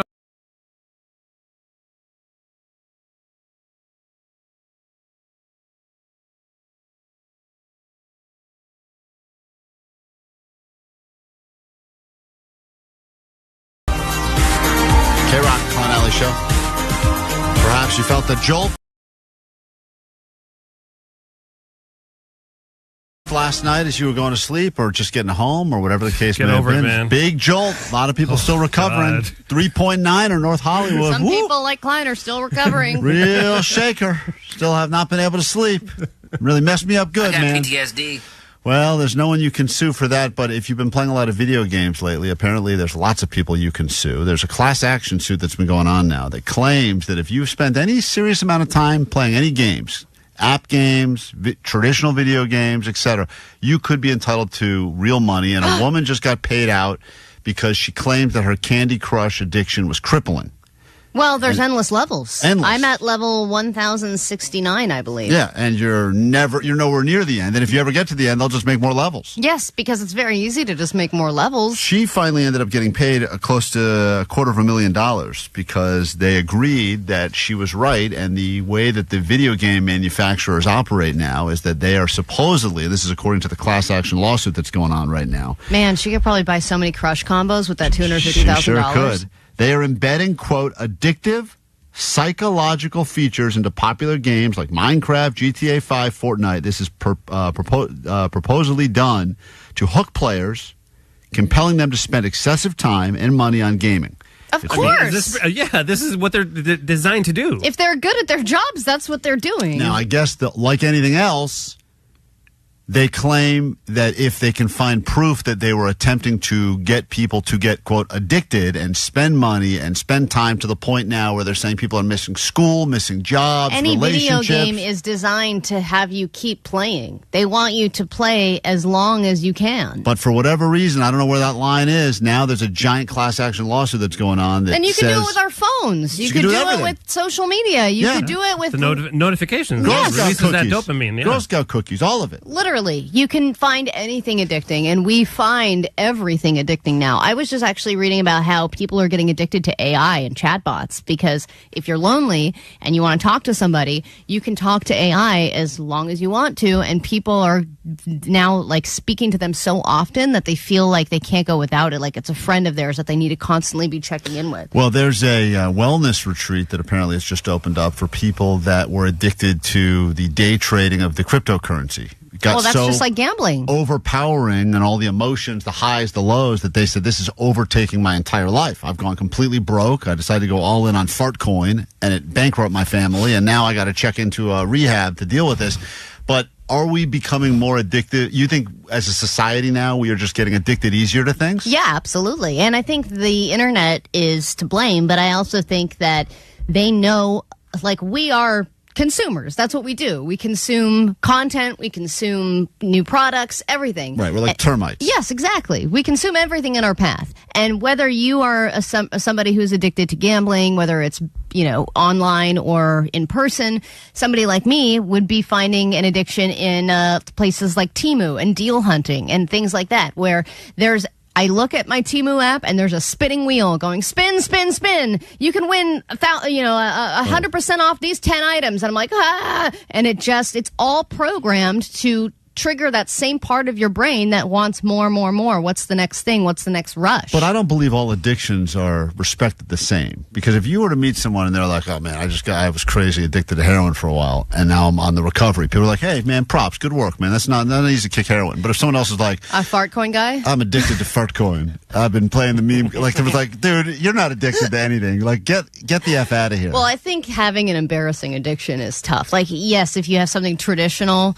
that's, you have your own things that you've done to get drugs or alcohol or whatever, and you have those stories and you have a shame attached to that, etc. But there's a different shame attached when you say, I spent 7 hours last night on online bingo. 909 says Allie, not to rub it in, but I'm on level 9,345 on Candy Crush. You got a long way to go. No, yeah, I was doing it like every single day, and then I actually got mugged because I was walking down the street at night on Candy Crush, and because I couldn't stop playing, and I had like a 5-minute walk ahead of me, and because I was looking down at my phone and not paying attention, I got mugged, and then my phone got stolen, and then I had to start my Candy Crush streak all over again. My levels. I know, all the candies that I popped. Probably crushing right now. Yeah, I wonder, is there something that you are currently addicted to? Like, defend your addiction. Like, for instance, you're into it, it's probably gotten to that point of, I think that even buying stuff on Amazon has become a weird addiction for certain people. They just kind of can't get through the day without looking and getting, especially if you're constantly getting the updates of what's arriving. And it's very easy now for us to fall into the trap. I'm curious. We'll share with you ours. Love to hear yours. You can text, you can call 800-520-1067.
K-Rock, we are Klein Alley Show. In about 5 minutes, you get a part of K-Rock's Grand Slam, starting at 9 a.m., happening every hour straight up through 6 p.m. Tickets to not one, but 2 different theme parks right here in Southern California.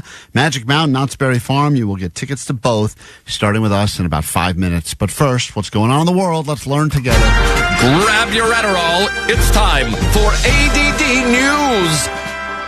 Look, everyone's had an oopsie moment with text messages at one point. Maybe that means you sent nudes to the wrong person or you talked crap about someone only to realize that they're in the group chat. But if you're in the government, those little oopsies become rather big oopsies. Yeah, this one's crazy. This is probably the worst oopsies you can have. Well, there are... Way worse than sending a D-pic to the wrong person. Yeah. Well, this is highly classified government operations that are being shared with an actual reporter accidentally. So there was a group chat among some of the top members of Trump's cabinet, and they were sending around detailed operational plans and highly classified information about potential military strikes on Yemen. Also would like on to a group believe, thread. I would also Wait, you could just share this via text? I know. These aren't encrypted or anything like that? That's the other part that I What found the hell? weird. Not even Slack? Seems right. Like, not even a WhatsApp. I mean, that was straight up through regular chat. Just iMessage. And then they, I guess in the group chat, had accidentally added a reporter, a journalist. Oh. So there's a journalist that's reading all of this stuff about highly classified information and stuff that nobody knows about. And then I guess one of the people in the group that realized what happened and then said, "Sweet baby Jesus." Oh, really? But then they're like, I guarantee that there were no big plans being made just via text message. And it's like, well, I mean, if anybody knows, it's the journalist, right? The journalist is the one who saw the entire thing. And then I wonder if everyone had that awkward, so-and-so has left the chat. And you're like, oh, crap. I mean, that is so funny for so many reasons. It's not surprising because if you think about all of the times in your own life you have accidentally. I was trying to screenshot a ridiculous conversation I had with someone once to send it to someone else, and I ended up screenshotting the conversation and sending it exactly to that person. Oh, great. and they go, "Why are you screenshotting our conversation to me?" And I said, "So you'd have it too."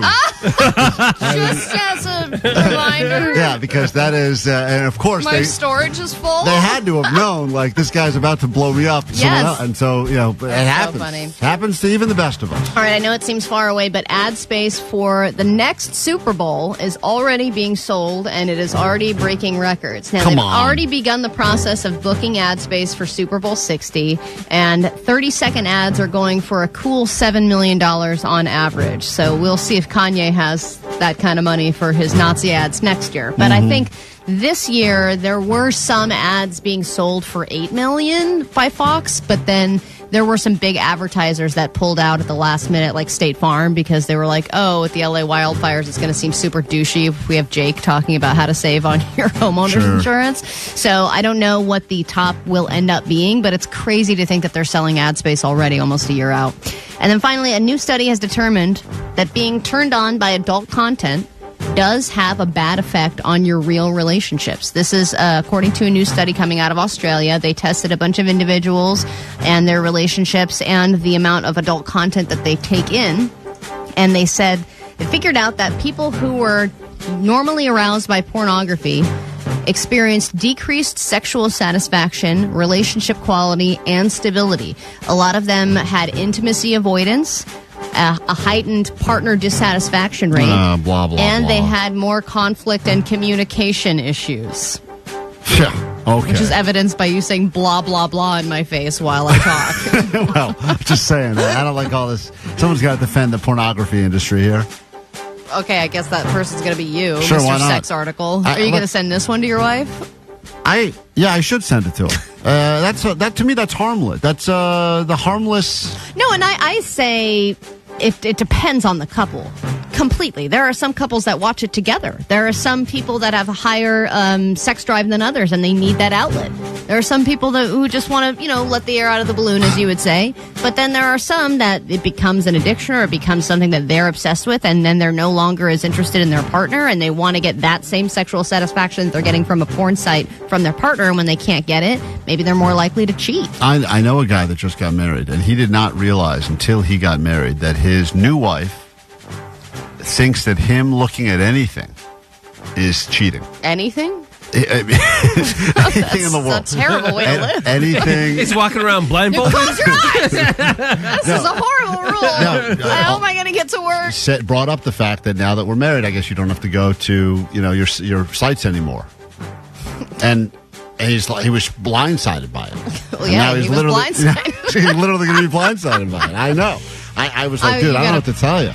Well, yeah, you got to say, hold on a second. This is a part of my life. Yeah. This is a relationship that works. Yeah, this is just why the internet was invented. That's all. Just taking advantage of the internet. If it's not for people like me, the internet would go away. We wouldn't have it for anything.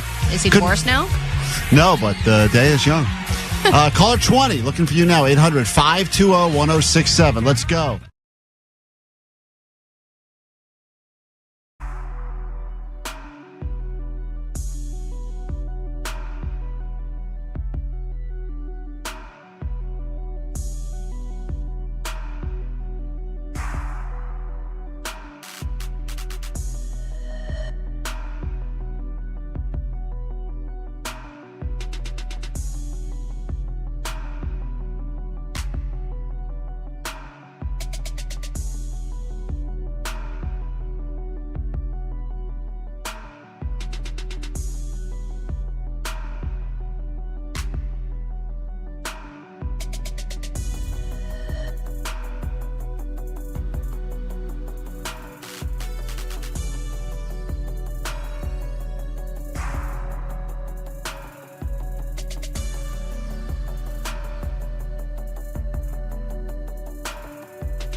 Klein Alley Show.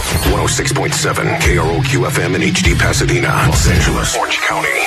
This is the world famous KROQ. Good morning and welcome to just after 9 o'clock on a Tuesday. We are Klein Alley Show. This is KROQ. If you are not following along yet, please do so. Instagram, Klein Alley Show. You can watch the show as it unfolds. You can see Allie in her full display right now. Look at that. She is missing a very important part of clothing today, but I won't say what it is. You can check it out. Hey. Check it out on YouTube right now as we are streaming live. You want women in oil? That'd be sick. No, it would not be. Caller 20. Let's go ahead and make you a winner of KROQ's Grand Slam. 4 tickets, 2 parks. And we say hi to Thomas in Arcadia. Good morning, Thomas. Hey, good morning, Klein Alley Show. How are you? Well, I'm about to go to work, so I guess I'm all right. Well, you're about to be doing better than all right because you got tickets to Magic Mountain, Knott's Berry Farm, both yours, all right? Yoo-hoo! Cartoon reaction right there. I love that. I'm going to 2 bars. All right. I appreciate the celebration. Thank you for calling KROQ this morning. Anything else you'd like to do? All right, yeah, there he is. That's a real celebration. God from bless Thomas. the person who sits next to you on a roller coaster. You will get to go to both parks, and if you want a chance to win like Thomas, hopefully with less gunshots, you'll have another chance coming up at 10 o'clock every hour all day long to be a part of KROQ's Grand Slam as we welcome back baseball season to Southern California. Lots to get into this hour. We got to spin that wheel in a second, find out what I must wear when I jump into the freezing lake on Saturday. The polar plunge. Like, ain't one of those in me, please. Thank you. That's what I need. This is KROQ.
We are Klein Alley's show on Saturday, heading up the mountain again to Big Bear. You're welcome to join us. You don't have to jump in the freezing lake like I do, but you can go and support. You don't even have to spend any money. You can just go up there and hang out. But we are asking people if they'd like to make donations, bigbear.com/plunge, or check out the bio on our Instagram as we raise some money for Special Olympics, Southern California. For some people, it's a bucket list thing. They've always wanted to do one of those polar plunges. Now you have the opportunity. Some people pay good money to jump in, go to a day spa, and hop in a cold plunge. Well, there's a lake just sitting right there full of ice. I think that there's more of a brag, more of a flex to jumping in a naturally cold lake rather than just like a cold plunge pool. I agree, and we're about to figure out what embarrassing. It's not embarrassing enough that I have to get my my tips bleached like I used to look in the early 2000s. And people are getting all mad at me saying that I'm stalling. By the way, I was ready to bleach my hair yesterday. We didn't have have the person. I guess there's someone coming in the studio tomorrow to bleach my tips. Yes, So because you said no to me doing it. everyone just, well, you did admit, Al, you don't know what you're doing. You're like, Of course I don't know what I'm doing. I've never bleached my tips before. Great. So you said, I don't know what I'm doing, but this guy's really mad. Hey, dudes, guys. This message is for Klein. Klein, dude, I don't think I've ever seen a bigger pussy in my entire life. Oh, my God. Just get your tips frosted and shut up. Tomorrow. The sooner you do it, the sooner you can just be done with. It's tomorrow. God, man. You know, the blue whale has the biggest vagina in the world, but you're right there up there with him. You're right there up with him. Okay, thank you. Jesus, man. Well said. Anyways, love the show, guys. Sweet dibs. Net banger gang. Let's go. I can't figure this out. Insult, insult, insult, insult. Oh, by the Love way, you guys. I love the show. Love Blue you. whale vagina. Thank you. I heard you loud and clear. And tomorrow's the day, but here we are now, 4 days away from it actually happening.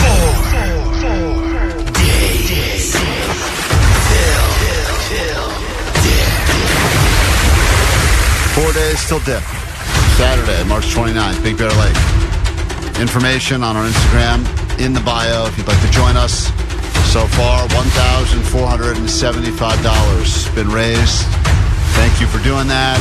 You can either sit with Allie and mock me, or if you want to jump in the lake with me, you're more than welcome to. Every day, another decision is being made as to one of the decisions is what I have to do in the lake. Apparently, it's not even enough I just jump in the lake. I've got to do something in there. No, and I think that there's a few things we need to determine. We need to determine what you're going to wear, what you're going to do on the way in, what you're going to do when you get in. I mean, there's all kinds of ways we can have fun with this Klein, get people excited.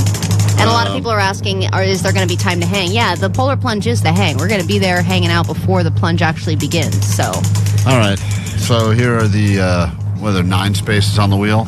Great. yes, and I wish that we had more wedges on the wheel because there were so many submissions that came in from listeners on what we should put on this wheel. Banana hammock. Option 1. Underwear from the weigh-in, which, by the way, has been ripped since the weigh-in. So that underwear, which was you guys called it leopard print underwear on Valentine's Day. They were leopard print. They're not leopard print. Yeah, they're like gray and black leopard print. But they will get... Fancy boy. Okay. Full denim, which I think means I would drown. I would sink. You know how when denim gets wet, it gets like 50 pounds heavier. Oh, I like that one. I know. Well, we were going to do full And denim also with ankle weights, but With- you might die. Why don't you just give me a toaster and plug it into the wall and let me jump in the lake with that? Toaster is not on the list, but eagle costume is, and that would probably electrocute you because it has a battery pack. Eagle costume, listener's choice, Klein's choice. Oh, God, Klein's choice. Please land on Klein's choice. I'll put on a wetsuit or something. Oh, you would... Yeah, I'd wear like one of those suits that keeps you warm. One of those. Suddenly, that would also still be embarrassing. For you. Yeah, terrible. The wetsuits don't look good on a lot of people. Unless you got one of those good like surfer bodies, it would not look good on me. No. Tube sock. Oh, that's just a tube sock, like chili pepper style? Yeah. Mm-hmm. Oh, great. But don't worry, we can like glue it to your body so that it doesn't fall off when you run. Body paint? Yeah, I don't know. I was just throwing that out there. I don't even think I could do just body paint. I think it's like a family-friendly event. I feel like I would get Well, then we'll banned put or on your leopard print underwear and the body paint. oh God, that's a terrible option. The last one, that Jake's shirt. I'm not putting that thing on again. I wore that. Those things are so wet and sweaty. Jake's pit stop shirt. Oh, So gross. the shirt he was wearing on the hottest day of the year Oh, so far, God. the hottest time of day. That's the worst of all of them. I mean, I'd rather be humiliated myself than wear one of Jake's I don't know if it smells, but it sure is wet. dirty rag shirts. I'm not wearing one of those. No I way. think, Jake, if with this lands on Jake's shirt, you just have to pick one at random from your laundry because you do laundry, once every couple months? Once like a month. Yeah, so just a shirt that's like at the bottom of the pile that's had a chance to marinate in the juices of all the Jake shirts. That is so disgusting. And underwear and socks. I'm that's You just have to wear Jake's clothes. I'm so nauseous about that. Well, and if you remember at Almost Acoustic Christmas last year, you did have to wear Jake's shirt for about 20 seconds, and that was one of the most satisfying things I've ever seen in my life, which is why it's made it... rag. Yeah, I need a cool rag for sure. All right. Okay, so here we go. So this will determine what it is I have to wear in the lake, and if you want to be a part of the thing, yeah, you can come up and hang out with us on Saturday. Here we go. I'm not excited about this. This I want is why the eagle suit. I think the eagle suit would be funny. Then Jackie and Shadow could join Klein over there at the lake. you get banged out by one of them eagles. Yeah.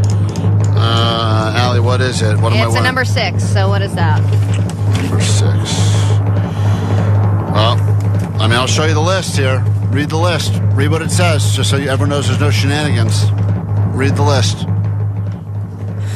Read it. Read what it says.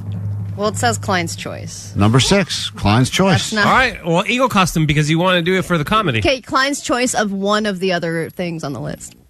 Yeah, that's what it meant. Klein's that's what choice it means. One of the other things on the Yes. wheel? It's got to be on the wheel. No, it has to be Klein's I choice of other things on the wheel. That's God shining a little light on me, saying, hey, let's give this guy a win for a change, and you guys are now taking that win away from me? All right, so if someone wants to donate now, Klein will choose the worst thing on this list. Come on, man. Take one for the team. If someone donates a couple hundo, I'll let them pick from the list. What? Really? Yeah, because it's for a good cause. And what do I care? My day's already ruined, so my Klein's choice is to continue to ruin his own day. Yeah, that's my choice is to go somewhere else, for sure. I mean, all right, well, there you have it. Look, I think the original deal we had made, I don't want to do this, is probably the most embarrassing. To be honest, this is the most embarrassing of all the things on there. It would be the underwear that I wore for the weigh-in because it's not. Be the Borat thing. That's comedically I have an issue with that because I just think that's had its run. I feel like that was funny 5 years ago. That's never not funny, dude. It's it's always not funny in 2025. It's less funny. Oh my God, It's get out of Klein's here with pick. that. We got to take a quick break. We're back in a second. Come on, high five. All right, relax. Never gets old. Don't act like you have standards. Every hour from 9 to 6, step up to the plate for a KROQ Grand Slam. Knock it out of the park and score a pair of tickets for Magic Mountain and Knott's Berry Farm. There's the pitch. Hit a home run and instantly get your name on the draft list for a chance to get a Grand Slam. A 4-pack of 2025 gold passes with an all-parks passport. A Major League victory giving you unlimited visits all season long to all Six Flags parks. Keep listening to win. Welcome back to Major League Baseball. Sort of. KROQ. Not a winner? Score the most thrilling deals on tickets and passes when you visit sixflags.com or Knotts.com today. Hey, anyone know how to play this thing? Klein, Alley, Show! Mornings on KROQ. 106.7 KROQ. Klein Alley Show. Thank you to everyone on the text line that said that our show has become their most unhealthy addiction, and now I feel like I must listen, and when I'm not listening, I'm missing out on stuff, so much so that I listen to the podcast afterwards, and I'm getting the shakes. So thank you for that. Greatly appreciate you. Talking addictions now. Apparently a giant class action suit is underway for anyone who feels like they've been addicted to video games or apps because they're designed to get you hooked and keep you there forever, and that's not okay. People addicted now these days to cryptocurrencies. My addiction is old school. It's gambling. That's the thing. When I get around a casino and I start hearing those noises. Do you gamble every day? I could gamble every day. Yeah. Well, I'm sure you could, but do you? Not every day, but that's just because I'm a little tapped right now. But if I got a little bit more in the reserves, I could see myself gambling every And how day. far in the hole have you been before?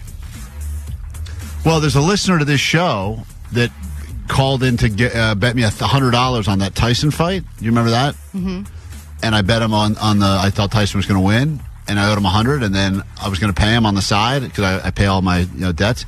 And then he wrote to me, "You want to double?" Said with confidence. Want to double or nothing? Because I pay all my debts. He goes, "You want to double or nothing?" And I go, "Sure, let's double or nothing." We went up to 2. I was down 2. Then I was down 4. Then I was down 8. And I think I currently owe him over $1,000.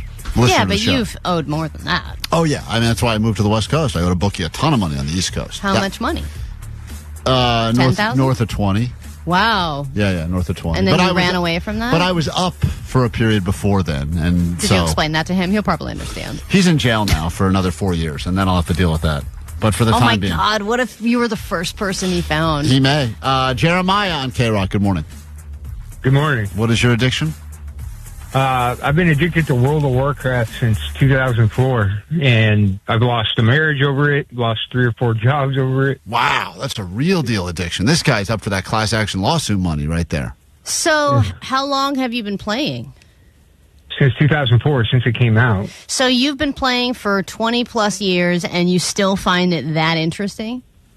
It's ever changing, and then they re-released all the original content. So when everybody started complaining that the new stuff's getting boring, they're not creating new things, they re-released the old stuff that we had all the nostalgia for, and everybody went back to that. When your wife, they're making small changes. When your wife said to you at some point, "It's me or World of Warcraft," you clearly made your choice, huh? Yeah, I did. Yeah. Did she give you a chance to save the marriage and say "Look, I'll stay with you, but you got to give up this World of Warcraft"? And you're like, "Sorry, you don't have new levels every week like this does." No, there was no chance. It was just, hey, I'm not getting enough attention. This other person gives me attention that I so need and desire. So she kind of fell in love with someone else because all my attention was either a work if I was working and then come home and 12 hours a day, World of Warcraft. And what jobs did you lose? Oh, man, I've been a general manager of, like, a bowling alley, a general manager of, at the time, a Subway up in Washington. Oh, cushy gig. Full circle. Yeah. Yeah. Well, Whatever where are you I at can do. now? Where are you at now in your addiction? Pretty deep still? I'm on my way home to play World of Warcraft. Oh, man, you are deep. Yeah, but you have a job now, Yeah. right? Yeah, that's the funny part, because what my job is, you think I could beat my addiction to World of Warcraft. What is your job? I'm a substance abuse counselor, so I help people with other addictions. Do you come clean with them and tell them, like, I get what you're going through?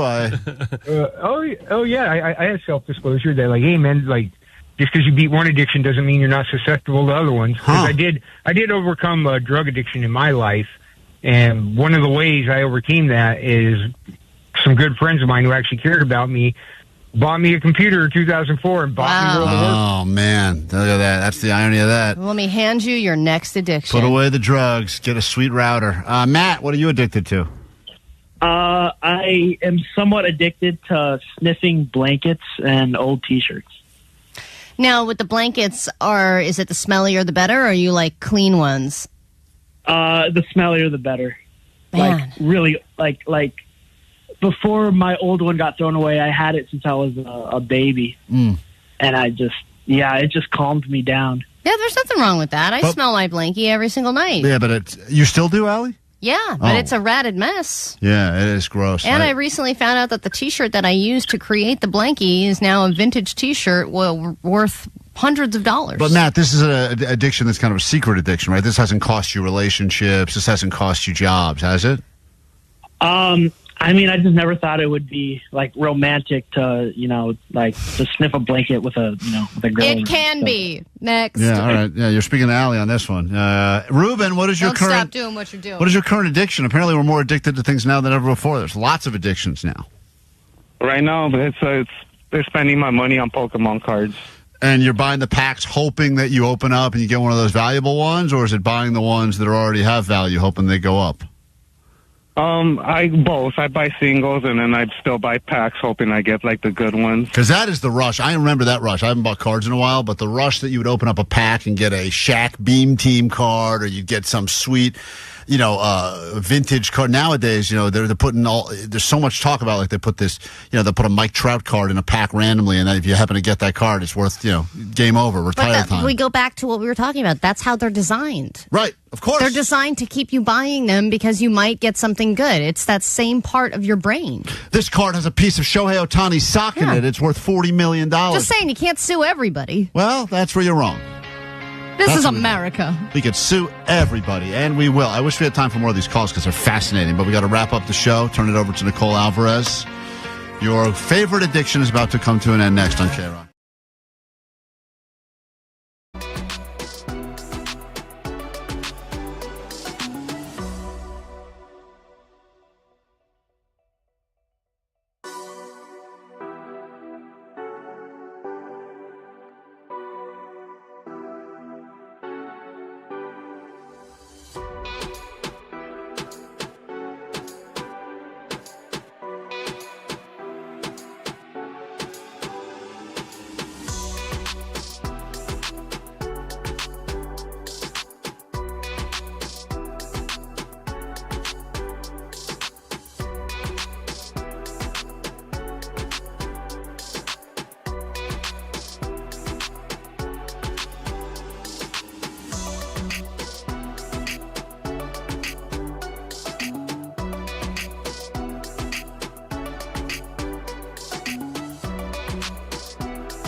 If you're a new listener, welcome. It's always nice to have you here. We do welcome new listeners to the show because we understand that there's new people checking this out for the very first time every day. And then there's people that have found us, I don't know, a few months ago, maybe even a few years ago, and they're coming back for more. And now there's apparently been a rift, Allie, between longtime listeners of the show, which is not that long because we haven't been on the air for that many years, and then brand new listeners. And this person explains it beautifully on the GOAT line. Hey, Klein Alley, love you. I understand that you want to grow the show and spread the word or whatever, but my heart aches at the thought of new people starting to like you because this is a community and the entire show is a joke, like a big inside joke with layers upon layers. She's given us way too much credit, and the reality is... Well, the show is a joke. Yes, that part is true. The show is one giant joke, and I think that we are, unfortunately, the punchline of the joke. And we're okay with that. We just keep showing up here and talking to these microphones and hoping eventually it will all pay off. And our boss keeps going, whoa, they keep coming in. Yeah. The joke's definitely on us, and we're starting to figure that out, but regardless, thank you. If new people start listening, they're going to ask for context, and then we have to be like, no, Allie's not racist. She was just doing a Mexican rendition of months ago when she was imitating silverware. I understand why it would be difficult for someone who's listening to the show for the very first time or someone who is a casual listener to understand all of the many nuances, and we cannot expect, as much as I would love to believe, that there is someone sitting around who's giving us 4 hours every single morning. The reality is, and they show us this constantly when they sit us down and make us look at dumb graphs, people listen for 10 minutes here and 10 minutes there, and they're really not even paying attention to you, and they're putting on their makeup and drinking their coffee, and their kids are in the backseat screaming, and maybe they hear one or two things you say, but really... they're only half listening anyway. And they then only heard, excuse me, I'm racist. 2% of that. Hopefully they heard that. Hopefully they heard that loud and clear. Let's play it again just to make sure. I bet we're Excuse me, I'm racist. That's right. Put down your coffee, Now I'm kids. cutting myself off with racist remarks. The point is... Yeah. Even if Excuse me, I'm racist. Can you shut up, ladies? If you are just now listening to the show and don't get any of the backstory... Right. Then you're just liking this show because you're racist. Right. That's and just we'll great. take it. Yeah, we'll take it. Let's go, Newport Beach. Come on now.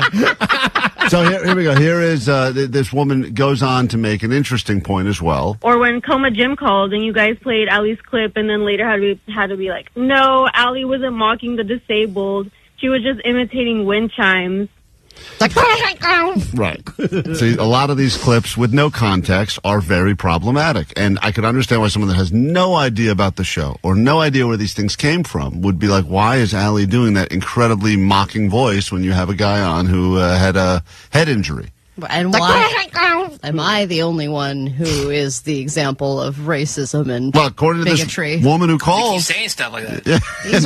These are my sounds, guys. This is what I do. No one else is putting this these. Is my thing. No one else is putting these slurs in your mouth. You are, okay? Yeah. Like, I don't want to waste time explaining previous ongoing jokes because it takes a certain level of genius to witness your show every day, and I fear that new people just won't get it. All right, well, listen, we need new people. That's the.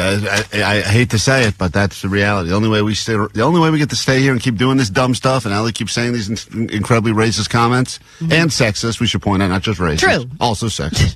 The only way we get to continue doing that is by you helping us to grow the show or listen for 4 hours every day.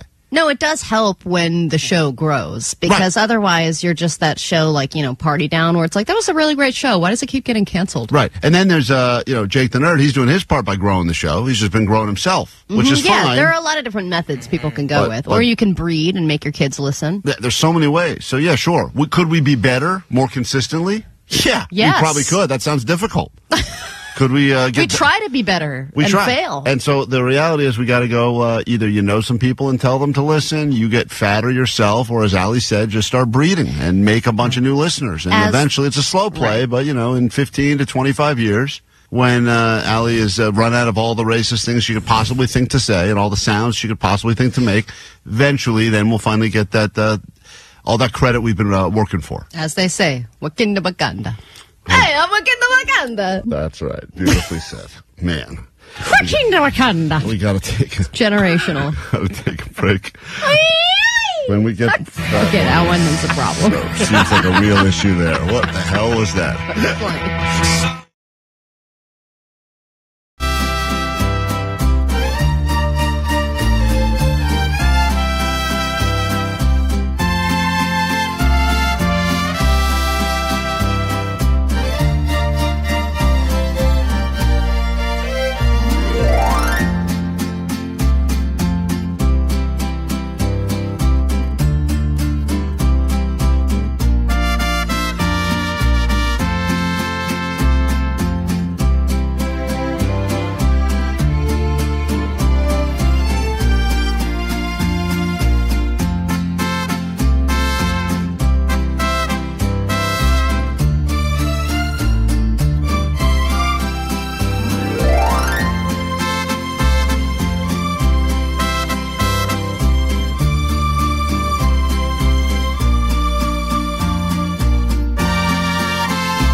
We Are Klein Alley Show. Warning, this next thing we're going to listen to is rather disturbing. Even more disturbing than the conversation we just got into with people that found out that their family was riddled with incest and Hitlers.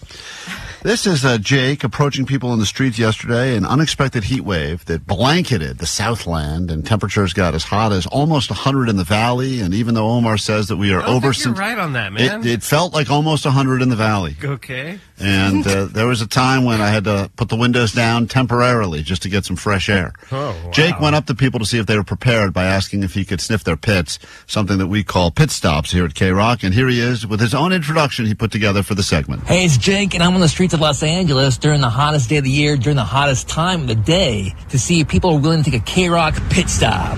Yeah, pit stop. Pit stop. Pit stop. Yeah, pit stop. So cool. So here he is approaching people and seeing if they were prepared by making sure they had on the right amount of deodorant for the heat we experienced yesterday. What's your name? Sage. Sage from where? Sage from Los Angeles. Sage, how did you prepare for the first heat wave of 2025? Oh, not well. by having in-home air conditioning and on a hope and a prayer. What's your favorite hot activity to do? Swimming in the ocean. Finally, Can I sniff your pits? What a transition. Those first two questions were just to lead to this one. That is something. That is... It's all about the foreplay. How attractive is this woman? She's pretty attractive. She sounds attractive. Yeah, she's like swimming in the ocean. I mean, if you're going to go up to, do the pit stop, I mean, I would only approach attractive women. Well, let me tell you, this takes a weird turn before we get to the fourth person. Oh, watch out. Oh. Finally, can I sniff your pits? No. Oh, no. That took a turn. She wants no part of that. No, you sad man. Neither of us would enjoy that. You're right. This has been a pit stop on KROQ. Pit stop. There we go. No! You're making them do it? Oh, that's great. That's amazing. All right, moving on. Jake goes up to the first sweaty guy. That's the sound of her car getting away from him as soon as possible. Actually, that's a real car leaving Jake. Here's the first sweaty guy Jake found. What's your name? My name is Hiram. Hiram from where? City Terrace. Hiram, how'd you prepare for the first heat wave of 2025? Drink a lot of beer and stay cool. What's your favorite hot activity to do? I would say just chill at the beach. Finally, can I sniff your pits? Nah, bro, that's cool. Thank you for saying that. This has been a pit stop on KROQ. All right, cool. KROQ. Islos. Pit stop. Pit stop. All right, so he got a couple of... He didn't do the rear in that time. Now, Jake did He was about to get punched. Jake did not only get nosed, though. People started turning around, appreciating the service we're providing to make sure that nothing worse than being with someone that's got some rank BO because they forgot the deodorant up on a hot day. So Jake, once again, finally found some takers. What's your name? Trisha. Trisha, how did you prepare for the first heat wave of 2025? I was not prepared. I was zero prepared. That's why we're doing the pit stop, to make sure people are prepared for the next one, because all of a sudden, one of those days you forget deodorant, you hope it's not a day where temps are getting close to 100. I thought it was going to be cold. No fans, no heating, cooling towels, nothing. Not prepared. Now I am. What's your favorite hot activity to do? My favorite hot activity to do in a heat wave? Yoga? I would say yoga, yeah. Finally, can I sniff your pits? You asked the same two preliminary questions to everybody, Jake? Yeah. He wants to make them feel comfortable before he...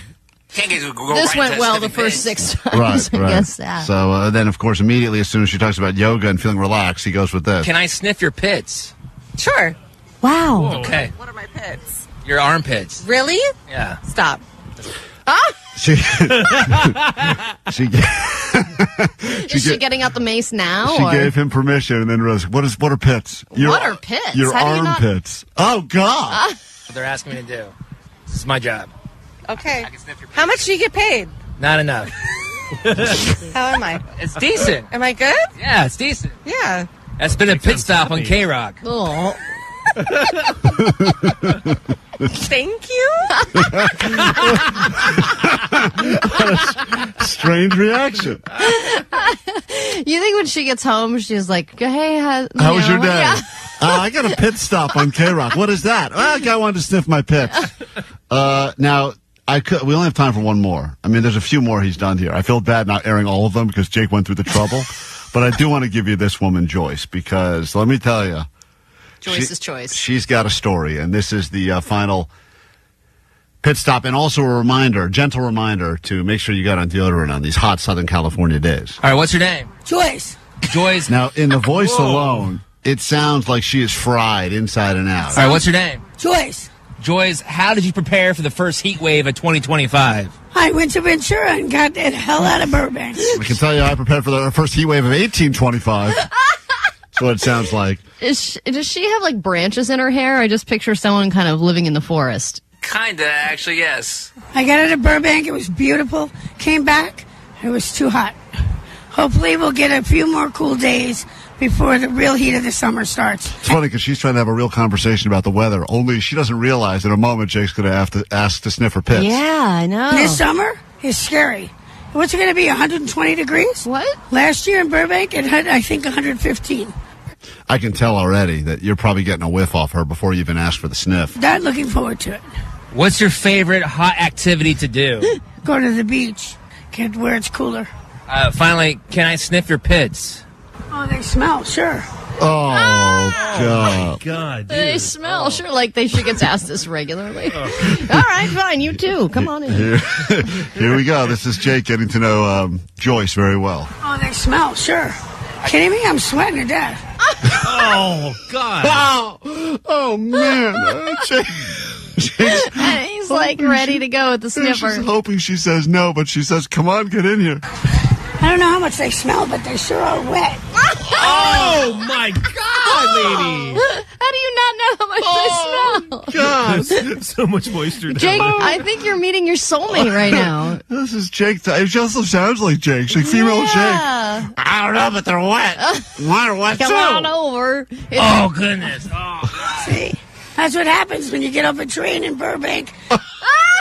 That's what happens when you get off a train in Burbank? What a great advertisement for the Metro. The perfect storm of smell. Public transportation, 100 degrees, Burbank. That's what happens when you get off a train in Burbank. That is like a life lesson that we will forever remember. It was not the train. That was going to happen regardless. Listen to Jake's reaction. Oh, goodness. Oh, God. That's what happens when you get off a train in Burbank after being in the beautiful coolness of Ventura. This has been a pit stop on KROQ. Oh, there you go. Pit stop. You're going to wipe them now so that I don't have to carry them around anymore? What? Got a cool rag? Oh, my God. He wants you to wet your So you thought that was part 2? All right, Jake, get back out there. Part 2 is you got to wipe everyone down after you smell them. Oh, man. Well, you're doing the Lord's work, I guess.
get the hell out of here. Nicole Alvarez will be in 40 minutes nonstop K-Rock and about 15 minutes away from you getting your own K-Rock Grand Slam. 2 tickets to 2 parks right here in Southern California. Knott's Berry, Magic Mountain. We'll get you into both. That'll be happening every hour starting again in 15 minutes with the great Nicole Alvarez after we hightail it out of here. Takeaways from today's show before we officially walk out the door. What's up? All right, let's see. 818, my takeaway is if you're not divorced yet, the day is still young. Hey, the day is young. A lot of people woke up married. They end the day divorced. That's how it works. 562, my takeaway is you can score a great deal on some turd diamonds. Turd diamonds are all the rage. Tiffany's Turd Diamonds. Get them by name. 909, my takeaway is pit stop. Yeah, pit stop. Pit stop. Pit stop. Jake was very busy smelling the armpits. It was a service we provided for all of Southern California to remind you to make sure you have the proper amount of deodorant and or antiperspirant when the temperatures get as high as they've gotten.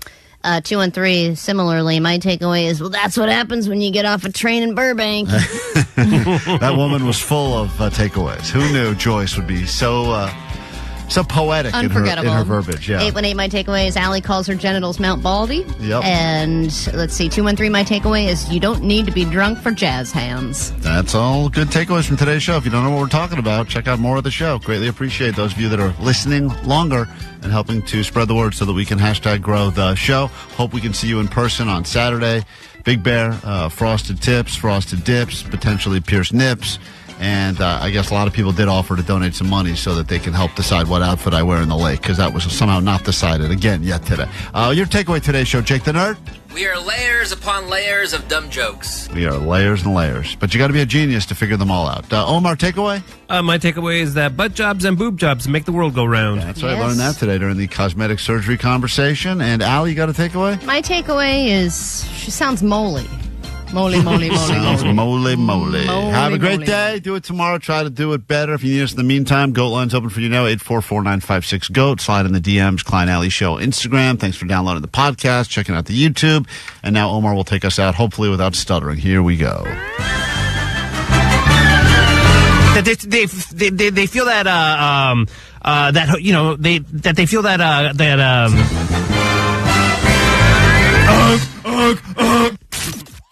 Klein Alley Show. The world famous Klein Alley Show. KROQ. KROQ. Everyone.